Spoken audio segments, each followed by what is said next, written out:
మంచిది. నిర్గమకాండం 33వ అధ్యాయం 18వ వాక్యాన్ని నేను చదువుతున్నాను. మీరు కూడా నాతో పాటు చదవడానికి ప్రయత్నం చేయండి. నిర్గమకాండం 33వ అధ్యాయం 19వ వాక్యం. ఆయన చెబుతున్నాడు ఏమని?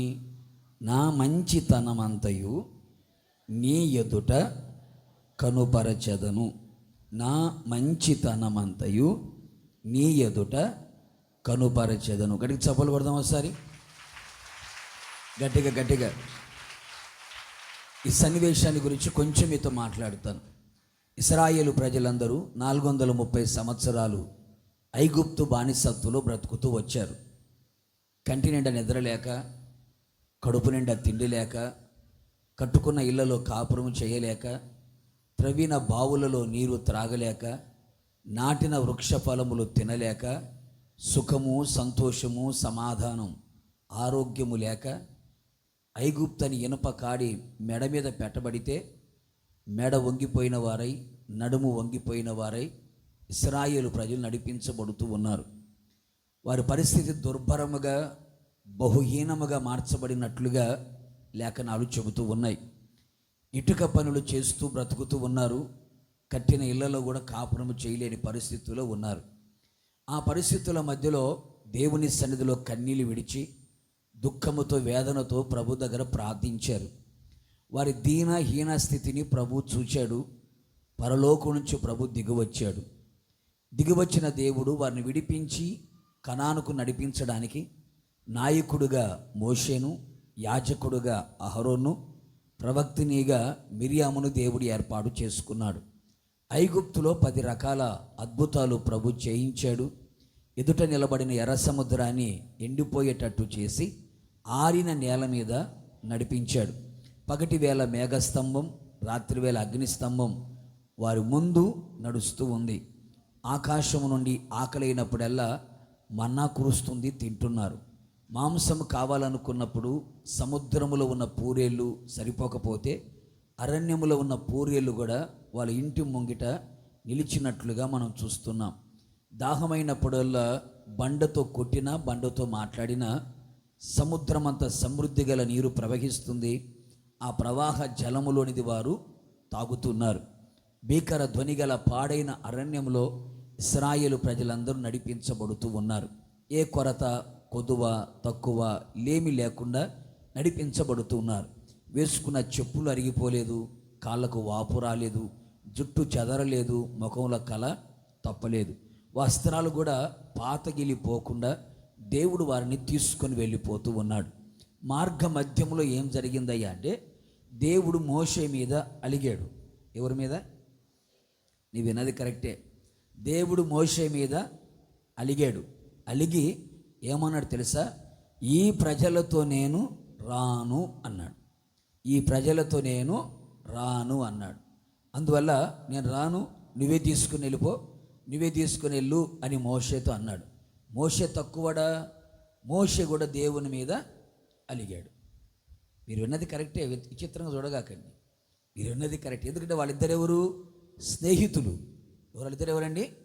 స్నేహితులు. కనుక స్నేహితుల మధ్యలో అప్పుడప్పుడు నేను హర్ట్ అయిపోయాను, నేను ఫీల్ అయిపోయాను, బొంగమూతి పెట్టుకున్నాను అనే మాటలు వినబడుతుంటాయి కదా.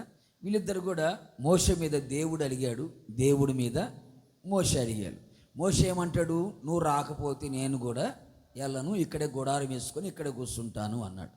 కాసేపు అయిన తర్వాత దేవుడే చివరికి కదిలించుకొని, మోషే నేను రాను కానీ నా సన్నిధి నీకు తోడుగా పంపిస్తాను అన్నాడు. వెంటనే మోషే ఇటు పక్క తిరిగి పక్క నవ్వుకుంటున్నాడు. ఏయ్, ఎందుకు అలా నవ్వుతున్నావు అన్నాడు. ఏం లేదయ్యా, నేను రాను, నా సన్నిధి నీకు తోడుగా పంపిస్తాను అంటున్నావు. నువ్వు రాకపోతే నీ సన్నిధి ఎక్కడ ఉంటుంది? నువ్వెక్కడ ఉంటావో అక్కడే నీ సన్నిధి కూడా ఉంటుంది కదా అని నవ్వుకుంటున్నాను అని దేవుని ఒకటి అడిగాడు. అయ్యా, నీ మహిమను చూడాలనుకుంటున్నాను అన్నాడు. నీ ముఖాన్ని చూస్తున్నా, నీ స్వరాన్ని వింటున్నా, నీ మహిమను నేను చూడాలనుకుంటున్నాను అన్నాడు. వెంటనే ప్రభు అంటాడు, నా మహిమను పక్కన పెట్టు, నా మంచితనం అంతయు నీ ఎదుట కనబరిచెదను అనుకోడు. చెప్పులు గట్టిగా. నా మంచితనం అంతయు నీ ఎదుట నేను కనబరిచేదను అన్నాడు. ప్రియమైన సహోదరి సహోదరులారా, ఈ వాగ్దానం దేవుడు మీకు ఇస్తున్నాడు.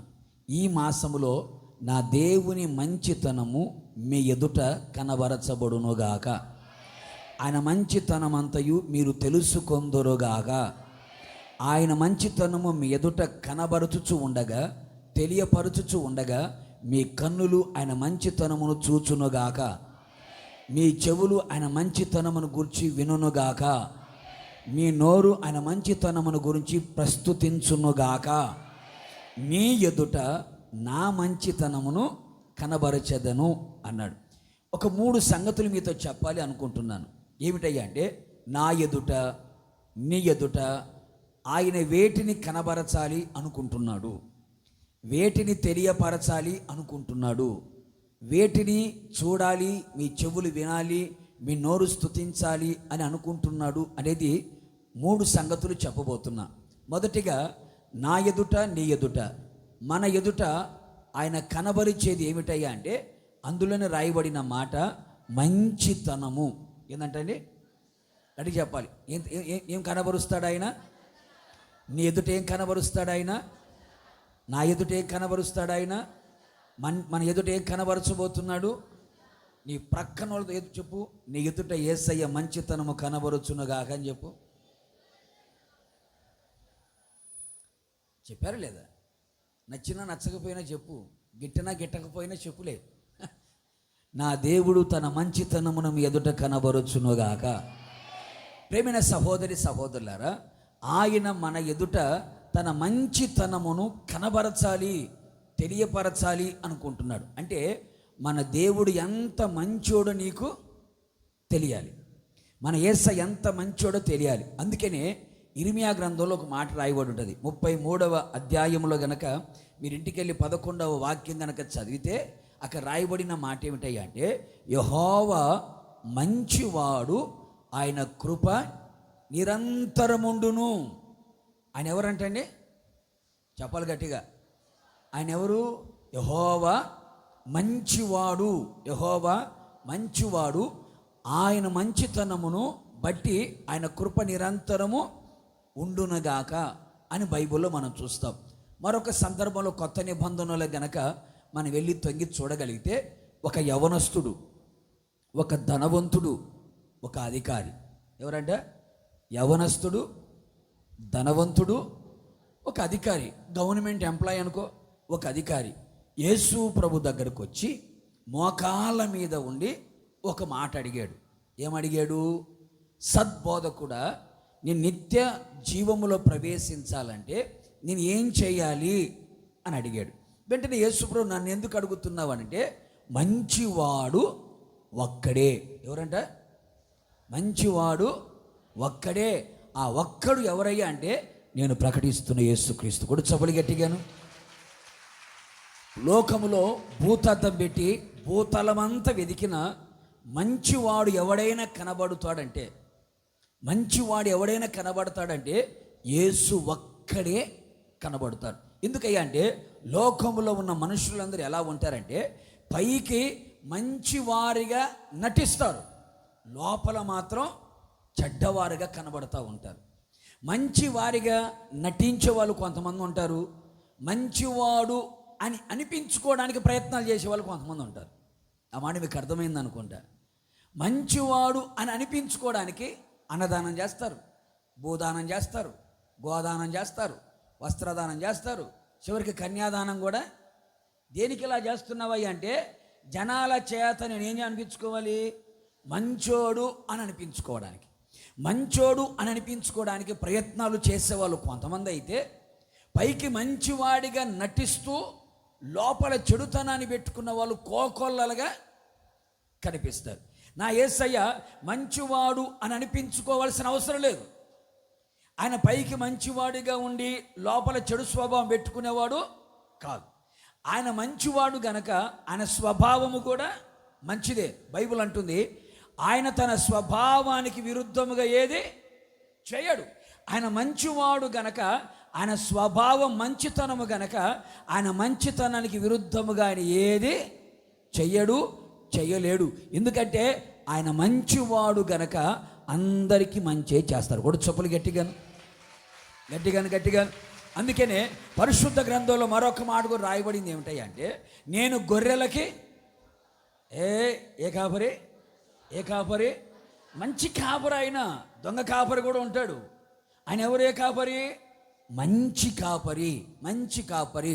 అందుకనే ఈ శుభవేళ నా యేసయ్య ఆయన ఎంత మంచోడో, ఆయన మంచితనం ఎంత గొప్పదో నీ కన్నుల ఎదుట ఆయన కనబరుచునుగాక. ఆయన మంచితనం ఏంటి? మంచోడు. అందుకని కొంతమంది అంటారు మంచోడు అని చెప్పామయ్యా. రకరకాల మాటలు మాట్లాడుతూ సామెతలు ఎన్నో ఉన్నాయి, మనకు అనవసరం కదా. యేసయ్య మంచోడు కదా, మరి ఆయన మంచితనం ఏంటి అని కనుక బైబిల్లో చూడగలిగితే ఒక మాట మీద చెప్తాను. చూడండి, మత్తయి సువర్తమానం 20వ అధ్యాయం 15వ వాక్యం ఒకసారి చూద్దామా. మత్తయి సువర్తమానం 20వ అధ్యాయం, నాకిష్టం వచ్చినట్టు నా సొంత సొమ్ముతో చేయటం న్యాయము కాదా? నేను మంచివాడనైనందున నీకు కడుపు మంటగా ఉన్నదా? 18వ వాక్యం చూడండి, 13వ వాక్యం. అందుకు అతడు వారిలో ఒకరిని చూచి, స్నేహితుడా, నేను నీకు అన్యాయము చేయలేదే. మీరు ఇంటికి వెళ్ళిన తర్వాత మొదటి వాక్యం నుండి 16వ వాక్యం వరకు చదవండి. నేను చెప్పే మాటలు అందులో కనబడతాయి. ఇక్కడ రాయబడిన మాట, నేను మంచివాడనైనందుకు నీకు కడుపు మంటగా ఉన్నదా అని. పైన ఏమంటాడంటే, నేను నీకు అన్యాయము చేయలేదే అన్నాడు. ఇక్కడ యేసుక్రీస్తు ప్రభుల వారు భూమి మీద సంచరించుచున్న రోజులలో చాలా ఉపమానాలు చెప్పాడు. ఉపమానము లేకుండా యేసయ్య ఏది బోధించలేదు అని లేఖనాలు మనకు చెబుతున్న మాట. ఎందుకయ్యా అంటే, ఆయన వెంబడించేవారు విద్య లేని పామరులు చాలామంది ఉన్నారు గనక వాళ్ళందరికీ చక్కగా అర్థమయ్యే శైలిలో ఉపమాన రీతిగా యేసయ్య మాట్లాడుతూ వచ్చాడు. ఆ ఉపమానాలు చెప్పిన దానిలో ఈ ఉపమానం కూడా ఒకటి కనబడుతుంది. ఏమిటయ్యా అంటే, పరలోక రాజ్యము ఒక ఇంటి యజమానుని పోలి ఉన్నది అని చెప్పాడు. ఆ యజమానుడు ఎవరయ్యా అంటే, మన ప్రభువైన యేసుక్రీస్తు. ఆయనకు ఒక తోట ఉంది. ఏముందట? ఒక తోట. ఆ తోట ఏమిటయ్యా అంటే, ఆయన స్వరక్తం ఇచ్చి సంపాదించుకున్న సంఘమే ఆ తోట. ఇప్పుడు ఈ తోటలోకి ఎవరు కావాలి? పనివాళ్ళు కావాలి. ఎవరు కావాలండి? పనివాళ్ళు కావాలి. అందుకే యేసయ్యే తిన్నగా వెళ్ళి పనివాడి కోసం రోడ్డు మీదకి వెళ్ళాడు. అక్కడ 9 గంటల సమయానికి యేసుప్రభు వెళితే 9 గంటలకు అక్కడ కొంతమంది పనివాళ్ళు ఉన్నారు. ఆ పనివాడి దగ్గరికి వెళ్ళి, నా తోటలో మీరు పని చేస్తారా అని చెప్పి ఆ పనివాడితో మాట్లాడితే, పని చేస్తామయ్యా అని. కూలి సాయంకాలానికి ఎంత అంటే ₹1/2. ఎంత? ₹1/2. ఓకే, డీల్ డన్ అన్నారు. తోటలోకి వచ్చి పని చేస్తున్నారు. యేసయ్య మరలా 12 గంటలకి వెళ్ళాడు. 12 గంటలకు కూడా కొంతమంది నిలబడుకొని ఉన్నారు. ఏరాబాయ్, ఈ టైం వరకు నిలబడుకున్నారు ఏంటంటే, అదేనయ్యా పని కోసం నిలబడుకున్నామయ్యా, ఎవరు పని ఇవ్వట్లేదయ్యా అన్నాడు. సరే, నా తోటలోకి వస్తారా అన్నాడు. వస్తామయ్యా. కూలి ఎంత ఇస్తారయ్యా అంటే ₹1/2. డీల్ డన్ అన్నారు. 12 గంటలకు వచ్చారు. చివరికి 3 గంటలకు వెళ్ళాడు ఆయన. 3 గంటలకు వెళ్ళాడు. ఏరాబాయ్ 3 అయిపోయింది, భోంచేసి మళ్ళీ వచ్చారా మీరు ఇక్కడికంటే, అయ్యా ఎవరైనా పనికి తీసుకుంటారేమోనని నిలబడ్డామయ్యా అన్నారు. సరే, నా తోటలో పని చేస్తారా అన్నాడు. ఎంత? ₹1/2. Deal done. మళ్ళీ వెళ్ళిపోయారు. 5 గంటలు కూడా ఇంటికి పోయే సమయానికి, ఎవరో ఇక్కడ ఉన్నారు ఏంట్రా అని అడిగారు అనుకో, అయ్యా ఇంటికి వడ్డీ చేతులతో పోతే నా భార్య అసలే, చెప్పు గట్టిగా, మీకు బాగా తెలుసు, నేను అనలే అన్నారు, నా భార్య అసలే గయ్యాలది రాక్షసిది అయ్యా, కనుక ఇంటికి ముక్క లేకపోతే ముద్ద నా భార్యకి దిగదు, అందుకని చెప్పేసి ఏదో కొన్ని పని చేసుకుని వెళ్ళకపోతే నా బతుకు బస్టాండ్ పాలైపోతుంది అయ్యా, మళ్ళీ బజ్జీలే నాకు గతి, అందుకని నిలబడ్డానయ్యా, సాయంకాలం వరకు నిలబడ్డా అంటే, సరే నాకు వస్తావా, తోటలో పని చేస్తావా, ఓకే డీల్ డన్. ఎంత? ₹1/2. మొత్తం అయిపోయిందండి. సాయంకాలం ఇంటికి వెళ్ళడానికి ఇంకా కూలి ఇవ్వాలి కదండి, కూలి ఇవ్వాలి కదా. ఆ కూలి ఇచ్చేటప్పుడు 5 గంటలకు వచ్చినాడు రమ్మన్నాను. 5 గంటలకు వచ్చాడు. రాగానే వాడికి ₹100 చేతిలో పెట్టి పంపించాడు. రூపాయి ఇచ్చేటప్పుడు 3 గంటలోడు ఏమనుకున్నాడు, 5 గంటలు వచ్చినోడికే రూపాయి ఇచ్చాడు, ఖచ్చితంగా నాకు 75 పైసలన్నా చెప్పు నేను 3 గంటలకు వచ్చాను కదా, నాకు 75 పైసలు ఇస్తాడేమో అనుకున్నాడు. అంతలోపల వాడికి రూపాయి ఇచ్చాడు. ఏంటి వీళ్ళందరూ ఏమనుకున్నాడు, వాడికి రూపాయి ఇచ్చాడు, ఖచ్చితంగా 12 గంటలోడు ఏమనుకున్నాడు, నాకు రూపాయి అయినా వస్తుందేమో అనుకొని రూపాయి కోసం చూశాడు, వాడికి రూపాయి ఇచ్చాడు. ఇవన్నీ చూసాడు 9 గంటలోడు అనుకున్నాడు. వాడు 9 గంటలోడు ఏమనుకున్నాడు, 5 గంటలోడికి రూపాయి ఇచ్చాడు కదా, ఈ లెక్క ప్రకారంగా నేను ముందు వచ్చాను కదా, నేను చాలా సీనియర్ని కదా, అటు చెప్పాలా నేను చాలా సీనియర్ని కదా, ఎప్పటి నుంచో డోన్లో మందిరం ప్రారంభించిన దగ్గర నుంచి నేను ఉన్నాను కదా, అందుకు నాకు ఒక 5 రూపాయలన్నా గిట్టుబాటు అవుతుందేమో అని అనుకున్నాడు. వాడికి కూడా ఏమి ఇచ్చాడు, రూపాయి ఇచ్చాడు. ఎప్పుడైతే రూపాయి ఇచ్చాడో ఇంకా ముఖం అంతా ఒక రకం, మామూలుగా ముఖం చూడలేము, ఇంకా ముఖం అంతా అదొక రకంగా పెట్టుకొని సన్నుగులు గొనుగులు చిటపట పటపట చేతులు ఊపడము, తలకాయలు ఊపడము, పళ్ళు గొరకడము, సనగడము, గొనగడం చూశాడు. చూసిన తర్వాత యజమానుడు ఏమని పిలుస్తుందో తెలుసా, స్నేహితుడా అని పిలుస్తున్నాడు. నీ దగ్గర పనిచేసే వాళ్ళని స్నేహితుడా అని పిలుస్తావు నువ్వు. వాడు ఎంత వయసులో ఉన్నోడైనా పేరు పెట్టి పిలుస్తావు నువ్వు, అవునా కదా. అప్పుడప్పుడు కొంతమంది ఉంటారు సోమరోళ్ళు, ఇంట్లో పని చేసుకోలేక పని మనిషిని పెట్టుకుంటారు. ఏదో ఆపరేషన్ చేయించుకొని మోకాలు నొప్పులు వచ్చి నడుము నొప్పులు వచ్చి ఇంట్లో పని మనిషిని పెట్టుకున్నారంటే ఒక అర్థం ఉంటుంది కదండి. గుండ్రాయిలాగా ఉంటుంది మన భాషలో, మన స్వచ్ఛమైన రాయలసీమ చెప్పండి దున్నపోతులాగా ఉంటుంది మన స్వచ్ఛమైన భాష. నాది కూడా రాయలసీమలే, గిద్దలూరు. దున్నపోతులాగా ఉంటే నీ పని నువ్వు చేసుకోవచ్చుగా. ఇప్పుడు సకల ఆడోళ్ళకి సకల రోగాలు ఎందుకు వస్తున్నాయి అంటే పని మనుషులు ఎక్కువయ్యారు. పాతకాలం వాళ్ళు చూడు ఇప్పుడు కింద కూర్చుంటూనే ఉంటారు. ఎందుకని వాళ్ళు వంగి ఊడ్చి అంత ఎక్సర్సైజ్ అంతా ఓడవడం, కడగడం, తొడవడం, బట్టలు ఉతుకడం, ఇవన్నీ ఎక్సర్సైజ్ అనమాట. వారు ఆరోగ్యంగా ఉన్నారు. ఇప్పుడు శుభ్రంగా సోఫా సెట్లో నైటీలు వేసుకొని సోఫా సెట్లో కూర్చొని రిమోట్ పెట్టుకొని తిప్పుతుంటివి. ఇంకా రోగాలు రమ్మంటే ఎందుకు రావు, వస్తాయి కదా. నేను చెప్పింది అవునా కదా, నేను ఒప్పుకుంటున్నాను, మంచోళ్ళు మీరు. అరే ఇప్పుడు ఏమన్నాడు యజమానుడు కూలని ఏమని పిలుస్తున్నాడు, స్నేహితుడా అని పిలిచాడు. పిలిచి స్నేహితుడా నేను నీకు చెప్పు నేను నీకు అన్యాయం చేయలేదే. మన ఇద్దరు మాట్లాడుకున్నప్పుడు ఏం మాట్లాడుకున్నావు, రూపాయి ఇస్తానని చెప్పాను లేదా, చెప్పావు.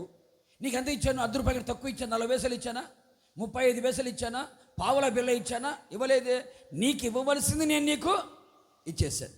నేను నీకు అన్యాయం చేయలేదు. వాళ్ళ సంగతి అంటావా, నా ఇష్టం, నా సొమ్ముతో ఎంతైనా నేను చేసుకుంటాను అని చివరిలో ఏమంటారు తెలుసా, నేను మంచివాడనైనందుకు. చెప్పు, నీ కడుపులో అల్సర్ పుట్టిందా, నీ కడుపులో పేగుపోతా మాట్లాడండి. ఇప్పుడు కడుపు అంటే ఏంటి ఏమనుకున్నారు, గ్యాస్ట్రిక్ ట్రబుల్. కడుపు అంటే ఏమనుకున్నారు, పేగుపోత. కడుపు అంటే ఏమనుకున్నారు, అల్సర్. అది కదా. నీకు కడుపు మంటగా ఉన్నదా అన్నాడు. మిగతా విషయాలను పక్కన పెట్టండి. యేసుక్రీస్తు ప్రభుల వారు ఎవరు అంటే ఆయన మంచివాడు. ఆ మంచివాడు ఏం చేస్తాడయ్య అంటే అన్యాయము చేయడు. కొడు చప్పలు గట్టిగా, అన్యాయము చేయడు.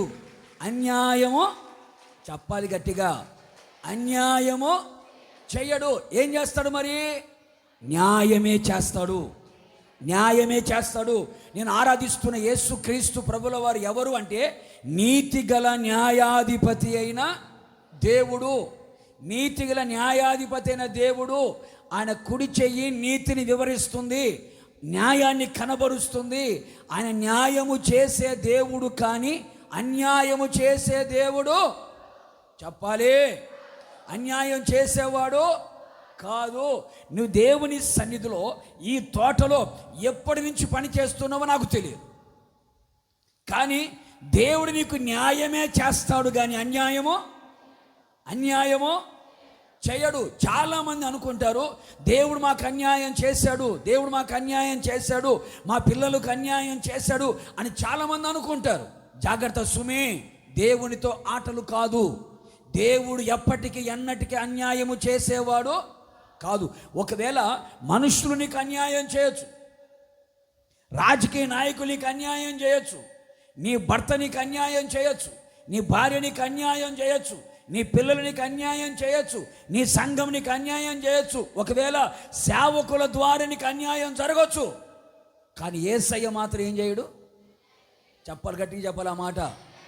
ఎందుకు ఆయన ఎవరైనా మంచివాడు గనక ఆ మంచివాడు ఏం చేస్తాడు? న్యాయమే చేస్తాడు. మీరు లోకంలో చూడండి, కోర్టు ఉంది. కోర్టులో ఏం జరుగుతుంది? న్యాయం జరుగుతుంది అంటారు కదా. ఆ కోర్టులోకి మీరు వెళ్ళి చూడండి, న్యాయ దేవత ఒక ఆమె ఉంటుంది. ఏ దేవత? ఆ న్యాయ దేవత కళ్ళకేం కడతారు? ఎందుకు కడతారు? ఇక్కడ అన్యాయం జరిగిద్దామో నువ్వు చూడలేవు, కళ్ళు మూసుకొని. ఇక్కడ అన్యాయం జరిగిద్ది, నువ్వు చూడలేవు, నువ్వు కళ్ళు మూసుకొని ఆమె కళ్ళకు గంతలు కట్టేశారు. ఆమె చేతిలో ఒక త్రాసు ఉంటుంది, ఒకటి పైకి లేచి ఉంటుంది, ఒకటి. ఎందుకని? వాళ్ళ రూల్స్ వాళ్ళకు ఉండొచ్చు, మన రూల్స్ మనం చెప్పుకుందాం.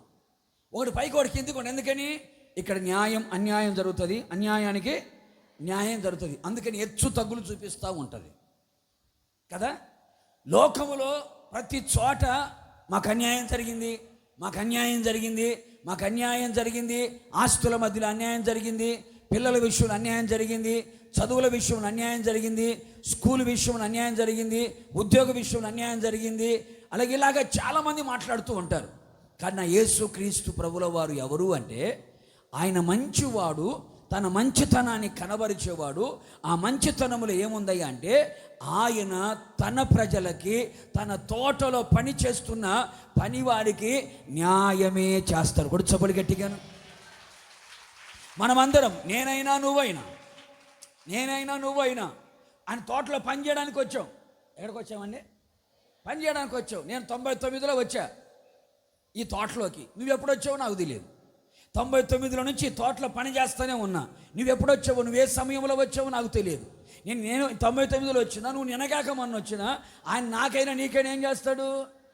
న్యాయమే చేస్తాడు, అన్యాయమో చెయ్యడు. పరిశుద్ధమైన బైబిల్ గ్రంథంలో ఒక భక్తుడు మనకు కనబడుతాడు. ఆ భక్తుడి పేరు యోబు. ఏం పేరమ్మా? కొంచెం గట్టి చెప్పండి అమ్మా.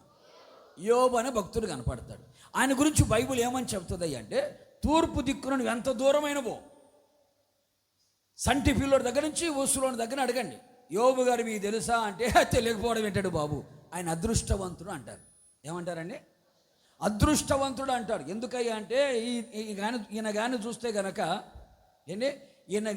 చూస్తే గనక కుర్రలందరూ పారిపోతారు. ఎందుకని? హిట్లర్ టైప్ అనమాట. ఏ టైపు? అందరు ఆడపిల్లలే కదా, అందగత్తెలే కదా, కుర్రోళ్ళు వెంటబడతారని ఇతను చూస్తే పారిపోతారు. ఇంకా ముసలోళ్ళు అంటావా లేచి నిలబడతారు. ఇంకా ఉద్యోగస్తులు, వ్యాపారస్తులు అంటావా గౌరవిస్తారు. అలాంటి గౌరవం కలిగిన వ్యక్తి అదృష్టవంతుడు. ఒక రోజున ఉన్నట్టుండి సడన్గా వాడు పరిగెత్తుకుంటా వచ్చి, అయ్యా మీ ఆస్తి మొత్తం వేరే వాళ్ళు తీసుకుని వెళ్ళారు అన్నాడు. అవునా అన్నాడు. ఇంకోటి పరిగెత్తుకుంటా వచ్చి, మీ పొలంలో పంటంతా తీసుకెళ్ళిపోయారు అన్నాడు. అవునా అన్నాడు. అయ్యా పశువులను తోలుకొని వెళ్ళిపోయారు. అవునా అన్నాడు. ఇంకోటి పరిగెత్తుకుంటూ వచ్చి, అయ్యా 10 మంది పిల్లలు ఒకే చోట భోజనం చేస్తున్నారయ్యా, ఇల్లు కుప్పగూలిపోయింది, 10 మంది పిల్లలు చచ్చిపోయారయ్యా అన్నాడు. ఏమన్నాడు తెలుసా? యెహోవా ఇచ్చెను, యెహోవా తీసుకునేను, యెహోవా నామమునకు స్తుతి కలుగునుగాక అని బైబిల్ రాయమన్న చక్కని మాట తెలుసా?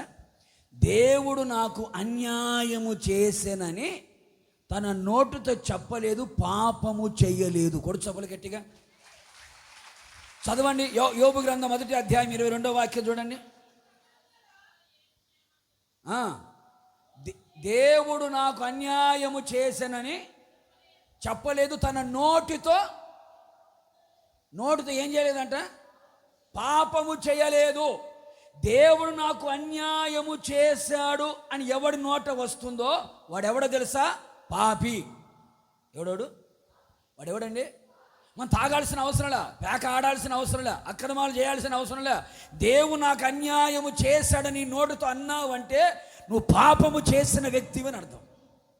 యోబు అంటాడు, ఆస్తి పోయింది, అంతస్తు పోయింది, 10 మంది పిల్లలు చనిపోయారు, ఒంటి నిండా జబ్బు వచ్చింది, భార్య సుడిగా సర్దుకొని పుట్టింటికి పోయింది.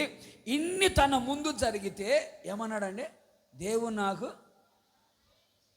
అదే కనుక నువ్వైతే ఏమంటావు? దేవుడు అనేవాడు ఉంటే ఎందుకు అడ్డం పడలేదు?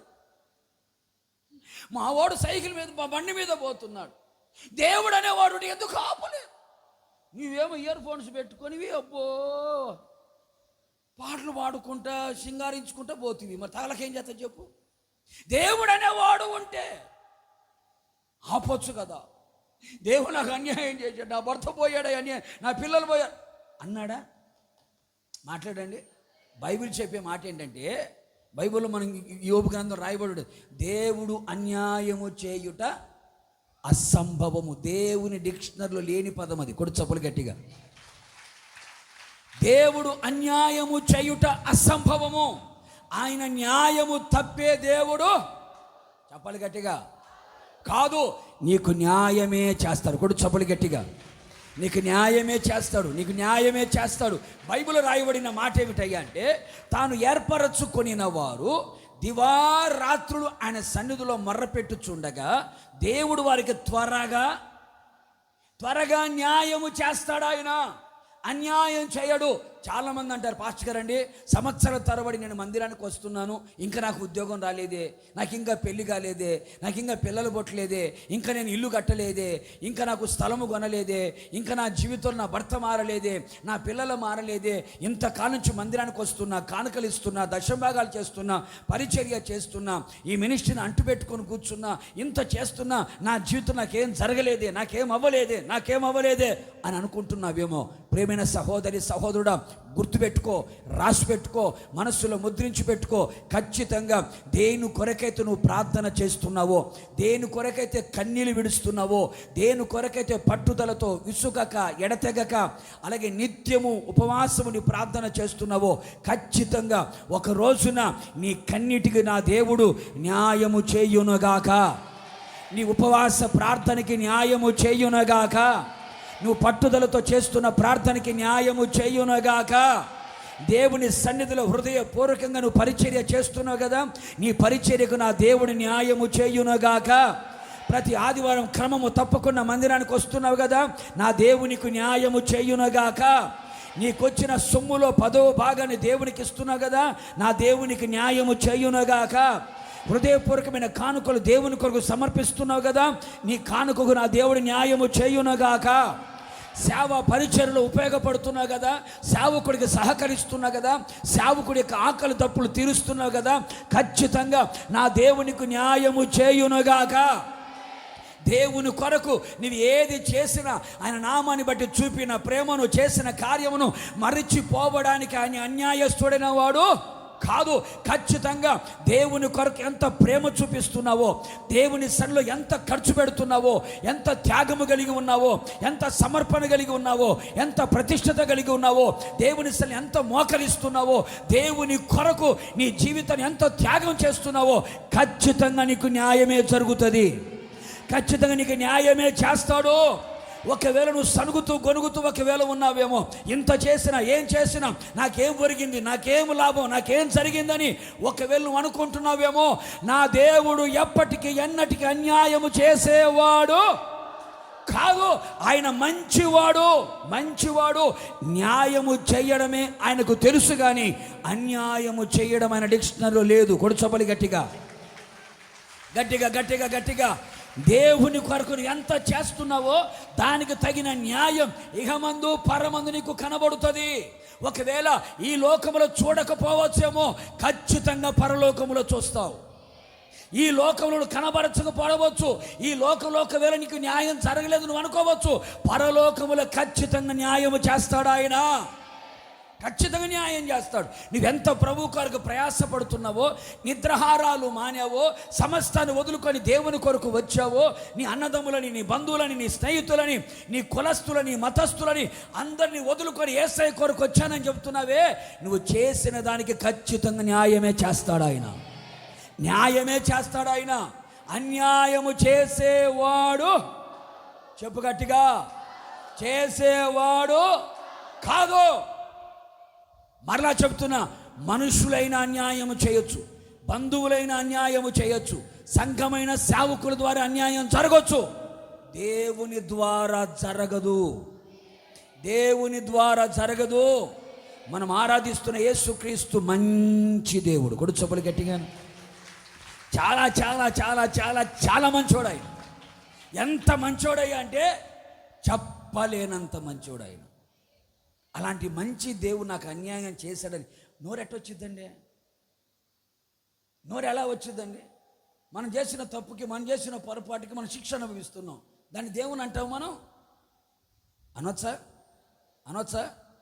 యోబు అన్నీ పోగొట్టుకున్నాడు, ఒక్క మాట అన్నాడా? అదే కనుక యోబు స్థానంలో కనుక నువ్వు ఉంటే, అందుకే ఆ రోజు నువ్వు పుట్టకపోవడం మంచిదే. అసలు పుట్టకపోవడం మంచిదే. ఆ రోజు నువ్వు కనుక ఉంటే దేవుణ్ణి ఎంత దూషించుదని ఎన్ని మాటలు నుండి వాడిని దేవుని నోటుతో ఒక్క మాట కూడా అనలేదండి. అన్యాయం చేశాడు దేవుడు. ఇప్పుడు యోబుని గురించి చూడండి, మొదటి అధ్యాయంలో మొత్తం పోయినాయి. 42 అధ్యాయానికి రండి.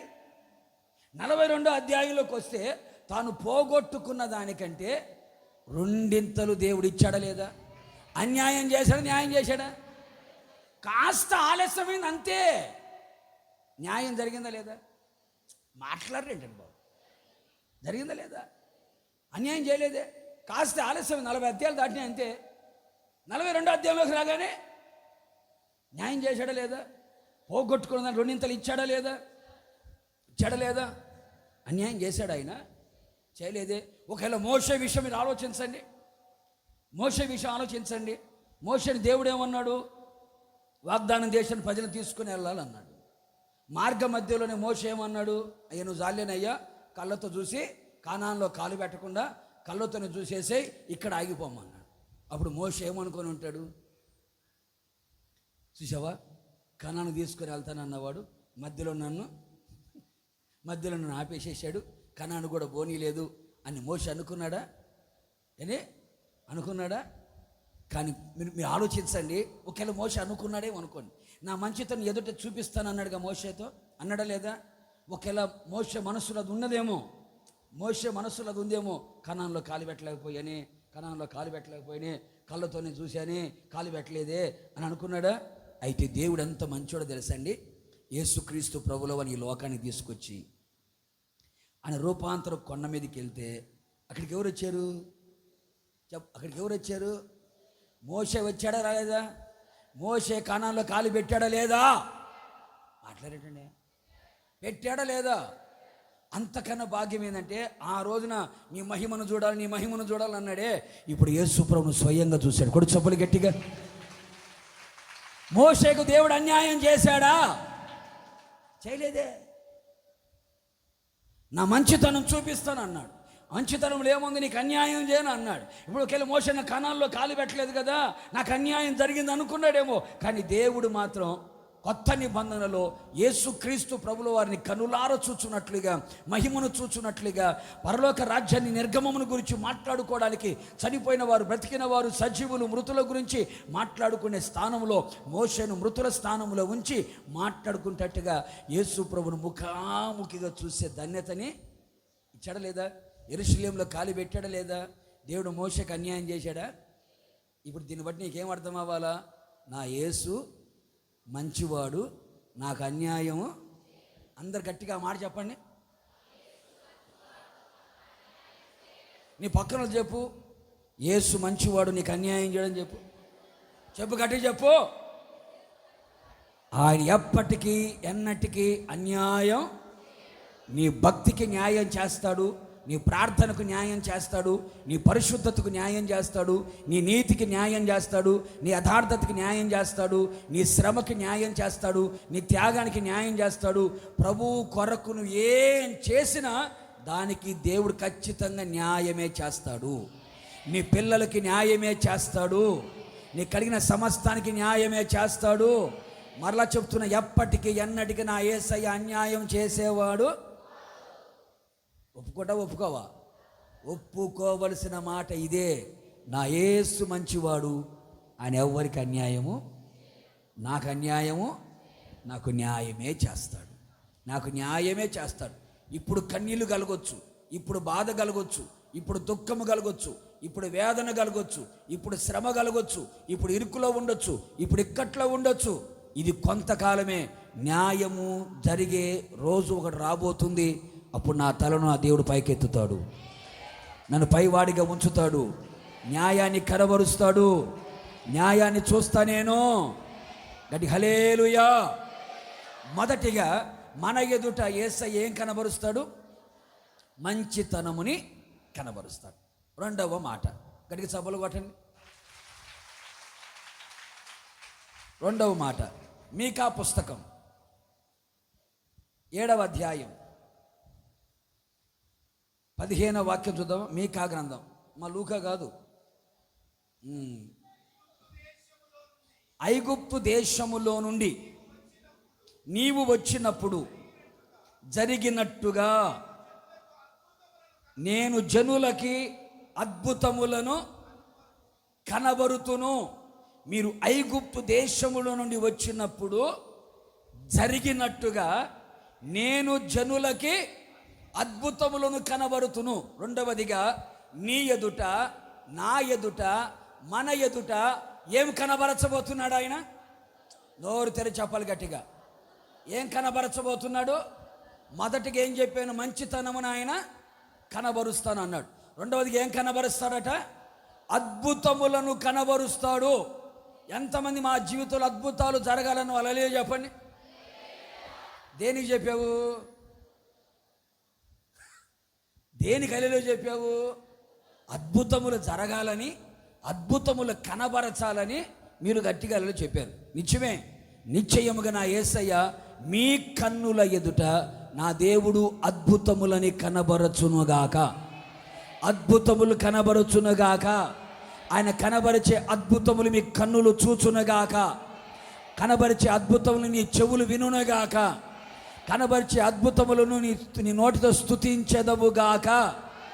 నీ పిల్లల విషయమైన, గర్భఫల విషయమైన, ఉద్యోగ విషయమైన, వివాహాల విషయమైన, చదువుల విషయమైన, పరిచర్య విషయమైన, ఏ విషయమైనా, ఏ అద్భుతం ఎక్కడ, ఎప్పుడు, ఎలా జరగాలని నువ్వు ఆశపడుతున్నావో, కోరుకుంటున్నావో, ఖచ్చితముగా నా యేసయ్య నీ ఎదుట ఆయన అద్భుతములను కనబరుచునుగాక.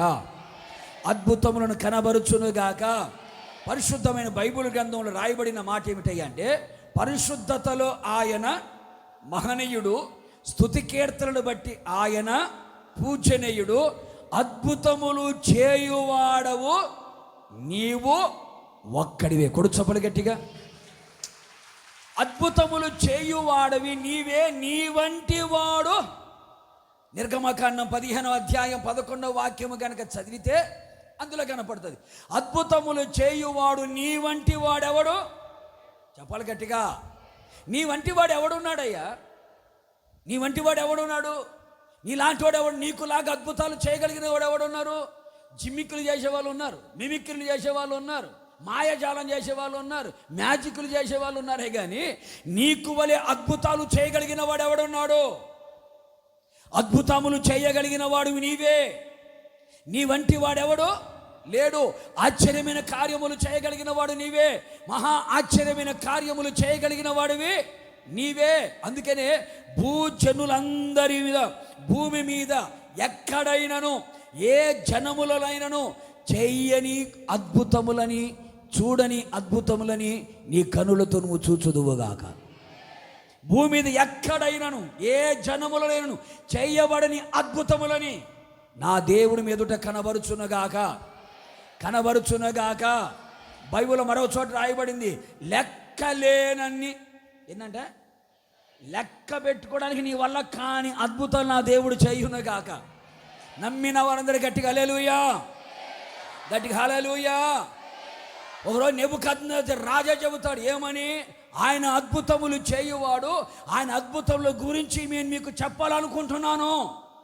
అన్యజనుడు చెబుతున్నాడు, ఆయన అద్భుతములు చేయగలిగిన వాడు, ఆయన లాంటి వాడు ఒకరు లేడు, ఆయన అద్భుతముల గురించి చెప్పాలని నా మనస్సులో అనుకొని మీకు చెబుతున్నాను అని మాట్లాడతాడు. అందుకని నిశ్చయముగా రాబోయే దినములలో, రాబోయే రోజులలో నా దేవుడు మీ జీవితం లెక్కలేని అద్భుతములు కనబరుచునుగాక. బాగానే చెప్పారు. అద్భుతాలు అనగానే మీ అమ్మానని చెప్పారు కదా. అద్భుతాలు జరగాలంటే బాగానే చెప్పారు. అమ్మో, ఇంక నా దేవుడు నా పిల్లల గర్భాన్ని తెరిస్తే ఇంతవరకు 18 సంవత్సరాలు, 12 సంవత్సరాలు, 15 సంవత్సరాలు పిల్లలు పుట్టలేదు, అద్భుతం జరుగుతుంది అని అనుకున్నారు. ఇంతవరకు ఉద్యోగం రాశా, అరమార్కు పావు మార్కు పోయింది, ఈసారి నాకు ఉద్యోగం వచ్చేసింది అని అనుకుంటున్నావు. ఇంతకాలం వచ్చారు, చూశారు, వెళ్ళిపోయారు. పెళ్లి చేసుకోవడానికి పెళ్లి చూపులకి ఫోన్ నెంబర్ మళ్ళీ ఆఫ్ చేసేశారు. మళ్ళీ పెళ్లి చూపులకి ఫోన్ కూడా ఎత్తట్లేదు. ఇక మీదట అద్భుతం జరుగుతుంది, నాకు పెళ్ళి అవుతుంది అని అనుకుంటున్నావు, ఇల్లు కడతాను అనుకుంటున్నావు, మంచిదే. అయితే దేవుడు మన కన్నుల ఎదుట అద్భుతములు కనబరచాలి అంటే నీలో కూడా కొన్ని కార్యాలు జరగాలి. అందుకే దేవుడు మనకి ఏ వాగ్దానం ఇచ్చినా ఖచ్చితంగా కొన్ని షరతులు ఉంటాయి. Conditions are apply. కొన్ని కండిషన్స్ దేవుడు పెట్టకుండా ఏ వాగ్దానం ఉండదు. ఏ వాగ్దానం నెరవేరాలన్నా ఖచ్చితంగా ఏముంటుందండి? షరతులు పాటించవలేను. ఇప్పుడు అద్భుతాలు మా ఎదుట కనబరచాలి అన్న వాళ్ళు అలేలు చెప్పండి. ఇందాక లేచిన చేతులు, ఇందాక లేచిన నోరు ఇప్పుడు లేవట్లేదు ఏంటి? మా ఎదుట అద్భుతాలు కనబరచబడాలన్న వాళ్ళు మరొకసారి అలేలు చెప్పండి. నీ కళ్ళు చూస్తాయి చెప్పు గట్టిగా, నీ చెవులు వింటాయి చెప్పు గట్టిగా. నీకు అద్భుతాలు జరగ అన్య జనులు చెప్పుకోవాలి గట్టిగా. వీరి కొరకు యెహోవా గొప్ప కార్యాలు చేశాడని చెప్పుకోవాలి గట్టిగా. షరతులు, కండిషన్స్ ఆర్ అప్లై. ఇప్పుడు మొదటి కండిషన్ యెహోషువ 3:5 చదువు. యెహోషువ గ్రంథం 3వ అధ్యాయం 5వ వాక్యం చదవండి. రేపు యెహోవా మీ మధ్య అద్భుత కార్యములు చేయును కనుక మిమ్మును మీరేం చేయాలి? ఇప్పుడు అద్భుతాలు జరగాలన్న వాళ్ళు అలా చెప్పు. బాగానే చెప్పారు, ఎంత స్పీడ్గా చెప్పారు. ఇప్పుడు చెప్పే మాట కూడా గుర్తుపెట్టుకో. రేపు యెహోవా అంటే ఈ ఆగస్టు మాసంలో, ఈ 2026వ సంవత్సరంలో దేవుడు మీ జీవితంలో అద్భుతాలు చేయాలి అంటే మిమ్మును మీరేం చేయాలా? చెప్పాలి, గట్టి చెప్పాలి. పరిశుద్ధత లేకుండా అద్భుతాలు చెప్పు. చేసే పనికిమాలిన పనులను చేసి అద్భుతం చెయ్యి అంటే చేసే పనికిమాలిన పనులు చేస్తాను. నీ సూపులు మంచివి కాదు, నీ తలంపులు మంచివి కాదు, నీ ఆలోచనలు మంచివి కాదు. నోరు తెరిస్తే ఏం మాట్లాడుతూ కూడా తెలియదు నీకు. ఏంటి ఎలాంటి ఆలోచనలు కలిగి ఉంటావో తెలియదు. ఇలాంటి పనికిమాలిన ఆలోచనలు పెట్టుకొని రకరకాల మనస్తత్వాలు కలిగి ఉండి అద్భుతాలు చేయమంటే ఏం చేస్తారు చెప్పండి? అద్భుతము జరగాలి అంటే మిమ్ముని మీరేం చేయాలి? పరిశుద్ధపరచుకోవాలి. పరిశుద్ధత లేకుండా అద్భుతము జరగదు. అందుకనే కానా పెళ్లిలో కలకల్లాడుతున్న కళ్యాణం ఒక్కసారి కలతప్పిపోయింది. కలతప్పిపోయిన కళ్యాణం మరలా కలకల్లాడడానికి దేవుడు ఏం చేశాడు?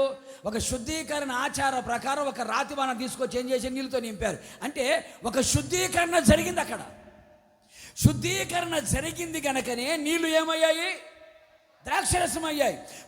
మధురముగా మార్చబడాలన్నా, నీళ్లు ద్రాక్షరసంగా మార్చబడాలన్నా, ఎర్ర సముద్రం ఎండిపోవాలన్నా, యోర్దాను ఏకరాశికి నిలబడాలన్నా, ఎరుకో గోడలు కుప్పకూలాలన్నా, సింహపు నోళ్ళు ముయ్యబడాలన్నా, అగ్ని బాణాలు చల్లార్చబడాలన్నా, ఏ అద్భుతము జరగాలని నువ్వు చూచినా ఖచ్చితంగా నీకు పరిశుద్ధత కావాలి. పరిశుద్ధత లేకుండా దేవుడు అద్భుతాలు చేయడు. పరిశుద్ధపరచుకోవాలి, పవిత్రపరచుకోవాలి. పరలోకం నుంచి మన్నా కురవాలన్నా, పూరేలు రావాలన్నా మిమ్మును మీరేం చేయాలి? పరిశుద్ధపరచుకో. తినే తిండికే అంత పరిశుద్ధత అవసరమైతే అద్భుతాలు జరగడానికి ఏం కావాలి? పరిశుద్ధత కావాలి కదా, పవిత్రత కావాలి కదా. క్రీస్తు యేసు రక్తముతో కడగబడి, మారు మనస్సు పొంది, బాప్తీసం పొంది, పాప క్షమాపణ నిమిత్తమై పరిశుద్ధాత్మ చేత కడగబడి, పరిశుద్ధపరచబడి, దేవుని యొక్క వాక్యం అనే ఉదక స్నానము చేత కడగబడి, త్రికరణ శుద్ధి, క్రీస్తు రక్తం, క్రీస్తు వాక్యం, క్రీస్తు ఆత్మ, నీ ఆత్మ ప్రాణ శరీరములో నువ్వు కడగబడి, పరిశుద్ధపరచబడి, మచ్చ ముడత డాగేలాంటి కలంకము లేని పవిత్రమైన సంఘముగా, ఇహలోక మాలిన్యం అంటకుండా నిన్ను నువ్వు కాపాడుకుంటూ, నువ్వు పవిత్రముగా, పరిశుద్ధముగా, నీతిగా, యథార్థముగా నీవు బ్రతికితే నీ జీవితంలో నీ కన్నుల ఎదుట అద్భుతము దేవుడు చేస్తారు. కూర్చోబడి గట్టిగా. సింహపు బోనులోకి వెళ్ళినా సింహాలు నోరు ముయ్యాల్సిందే. అగ్నిలో పడవేసినా అగ్ని ఆహ్లాదకరంగా మారాల్సిందే. అద్భుతాలు ఊరికైనా జరగవు. అద్భుతం జరగాలంటే దేవునిలో ఏం చూడాలి? ఐగుప్తులో జరిగినట్టుగా, ఐగుప్తులో ఎలాంటి అద్భుతాలైతే నేను చేశానో, ఐగుప్తులో 10 రకాల అద్భుతాలు దేవుడు చేశాడు. అలాంటి అద్భుతాలు మరల మీ జీవితంలో జరగాలి అని కోరుకుంటే మిమ్మును మీరు పవిత్రపరచుకోండి. నీ కుటుంబంతో నిన్ను నువ్వు పవిత్రపరచుకో, పరిశుద్ధపరచుకో, శుద్ధీకరణ చేసుకో. నువ్వు పరిశుద్ధ పరచబడినప్పుడే దేవుడు అద్భుతం చేస్తాడు. అక్రమాలు జీవిస్తూ, క్రమం తప్పిన అక్రమాలు జీవిస్తూ, లోక మాలిన్యం వైపు వెళుతూ, ప్రార్థనకు వచ్చినప్పుడు భక్తులాగా కనబడి, సోమవారం నుంచి చెప్పు గట్టిగా మన తెలియని వేషాలు ఏంటున్నాయని అన్ని రకాల వేషాలు వేసి మళ్ళీ శనివారం రాగానే నన్ను దిద్దము చిన్న ప్రాయం, నన్ను ఎన్నిసార్లు దిద్దాలి నిన్ను చెప్పు ఎన్నిసార్లు దిద్దా? నన్ను చిన్న ప్రాయం. ఏం చిన్న ప్రాయం? చాలా సీనియర్ కదా. ఏం చిన్న ప్రాయం? ఇంకా నీ కుటుంబంలో అద్భుతాలు, శరీరంలో ఆరోగ్యం లేక, మనసులో నెమ్మది లేక, కుటుంబంలో సమాధానం లేక, భార్య భర్తల మధ్య ఐక్యత లేక, ఏ పని చేసినా కలిసి రాక, గర్భఫలం లేక, వివాహాలు జరగక, ఎన్నో నీ జీవితంలో మోడుబారిన జీవితాలు ఉన్నాయే. మరి ఇవన్నీ అద్భుతం నీ జీవితంలో జరిగితే దేవుడు ఆయన తలుచుకునే క్షణం చాలదా? కానీ దేవుడు అద్భుతము చేసేంత పరిశుద్ధత నీలో కనబడాలి కదా. అద్భుతము చేసేంత పవిత్రత నీలో దేవుడు చూడాలి కదా. అద్భుతము జరిగేంత పవిత్రత నీలో ఉంటే అప్పుడు నీలో కార్యం జరుగుతుంది. ఆ పవిత్రత నీలో లేకపోతే నువ్వెన్నిసార్లు మందిరానికి వచ్చినా, ఎన్నిసార్లు ప్రార్థన చేయించుకున్నా, వసన్నే మందిరానికే వచ్చినా లాభం లేదు. మాట్లాడేంటండి? మీ మౌనానికి అర్థం ఏంటి? మీ మౌనానికి అర్థం ఏంటి? పరిశుద్ధంగా ఉంటామనే మా బతుకు ఇంతేనని చెప్పాలి గట్టిగా. ఇప్పుడు చెప్పండి, అద్భుతాలు కనబరచాలి దేవుడు అన్న వాళ్ళలో చెప్పు. మరి అద్భుతాలు కనబరచాలి నీ దగ్గర ఏముండాలా? బాగానే గుర్తుపెట్టుకున్నారు, పరిశుద్ధత ఉండాలి. ఎక్కువ చెప్పను. ఇందులో రెండో మాట చూడు, మత్తయి సువార్త 13:58 చదువు. మత్తయి సువార్త 13:58 వాక్యం. వారి అవిశ్వాసమును బట్టి ఆయన అక్కడ అనేకమైన అద్భుతాలు, అంటే చాలా చేయాలనుకున్నాడు కానీ జరగలే. ఎందుకు జరగలేదు? వారి అవిశ్వాసమును బట్టి. ఆయన అద్భుతాలు చేసేవాడు కదా, లెక్కలేనన్ని అద్భుతములు చేయగలిగిన వాడు కదా, ఎవడు తెలుసుకోనని మహత్తరమైన కార్యాలు చేయగలిగిన వాడు కదా. అనేక అద్భుతాలు ఎందుకు చేయలేకపోయావయ్యా? చేతకాకనా? అట్లా రాదు. చేతకాక కాదు సుమి, వారి అవిశ్వాసమును బట్టి ఆయన అనేక అద్భుతాలు చేయలేదు. ఇప్పుడు కనుక మీ జీవితంలో అద్భుతాలు కనబరచాలంటే దేవుడు నేను రెండవదిగా చూడాలనుకుంటుంది ఎందుకు తెలుసా? విశ్వాసం. చెప్పండి అమ్మా, విశ్వాసులందరూ అలేలు చెప్పండి. కొంతమంది నమ్మకం కూడా లేదు, నేను విశ్వాసినే కాదా. నేను విశ్వాసి కాదన్నప్పుడు ఏమవుతారు? నేను అనలే, మీరే అంటున్నారు. పిశాచులను ఎవరు అన్నారు, నేను అనలే, మీ నోటితో మీరే ఒప్పుకున్నారు. విశ్వాసము లేకపోతే దేవుడు ఏ అద్భుతం చేయలేదంట, ఏ అద్భుతం చేయలేకపోయాడు ఆయన. అందుకని బైబిల్లో గనక మనం చూస్తే ఆయన దగ్గరికి ఎవరు వచ్చినా దేవుడు వాళ్ళని ఏం చూస్తున్నాడు? వీళ్ళ కులం ఏంటి, వీళ్ళ గోత్రం ఏంటి, ఏ నక్షత్రంలో పుట్టారు, ఏ రాశిలో పుట్టారు, తులారాశ, సింహరాశ, కన్యరాశ, ధనస్స, మేషమా అని అన్నాడు ఆయన? లేదు. ఒక స్వస్థత జరగాలన్నా దేవుడు ఏం చూశాడు? రక్షణ కలగాలని ఏం చూశాడు? అమ్మా నీ విశ్వాసము నిన్ను రక్షించింది, సమాధానంతో వెళ్ళు అన్నాడు. కుమారే ఉన్నారు ఎవరైనా? లేదు. కుమారే నీ విశ్వాసం నిన్ను స్వస్థపరిచిందమ్మా, సమాధానంతో వెళ్ళు అన్న. అమ్మా నీ విశ్వాసము గొప్పది, నువ్వు కోరినట్టే నీకు అవునుగాక. ఇశ్రాయేలులో కూడా ఇంత విశ్వాసాన్ని నేను, అంటే దేవుడు ఇళ్ళలో ఏం చూశాడు? వాళ్ళ కులాన్ని చూడలే, వాళ్ళ మతాన్ని చూడలే, వాళ్ళ దశభాగాలు చూడలే, వాళ్ళ కానుకలు చూడలే. ఏం చూశాడమ్మా? ఏం చూశాడు? విశ్వసిస్తే రక్షణ కలిగింది, విశ్వసిస్తే సమాధానం కలిగింది, విశ్వసిస్తే స్వస్థత కలిగింది, విశ్వసిస్తే దయ్యాలు తొలగిపోయాయి, విశ్వసిస్తే పనివాడు బాగుపడ్డాడు. వీటన్నిటికి కారణం ఏంటి అంటే విశ్వాసము. విశ్వాసము విశ్వాసము విశ్వాసము ద్వారా ఏం జరిగినాయి అంట? అద్భుతాలు జరిగాయి. ప్రియ సంఘమా, సంవత్సరాల తరబడి మనం మందిరానికి వస్తున్నాం, సంవత్సరాల తరబడి దేవుని వాక్యం చదువుతున్నాం, సంవత్సరాల తరబడి సేవకుల చేత ప్రార్థన చేయించుకుంటున్నాం, సంవత్సరాల తరబడి దేవుని సన్నిధిలో ఉన్నాం. అద్భుతమైన జీవితంలో జరగకపోవడానికి కారణం ఎక్కడో నలుసంత అవిశ్వాసముని గుండెల్లో గూడు కట్టుకొని ఉందేమో. ఆ అవిశ్వాసాన్ని బట్టి ఏ అద్భుతం జరగట్లేదు. గుర్తుపెట్టుకో, ఆవగింజ ఎంతమ్మా? తాలింపు లేచే మనుషులారా చెప్పండి, ఎంత తాలింపు ఆవగింజంత విశ్వాసం కొండ పక్క పో అంటే ఏమైందంట? పోయిందా పోలేదా? పోయింది.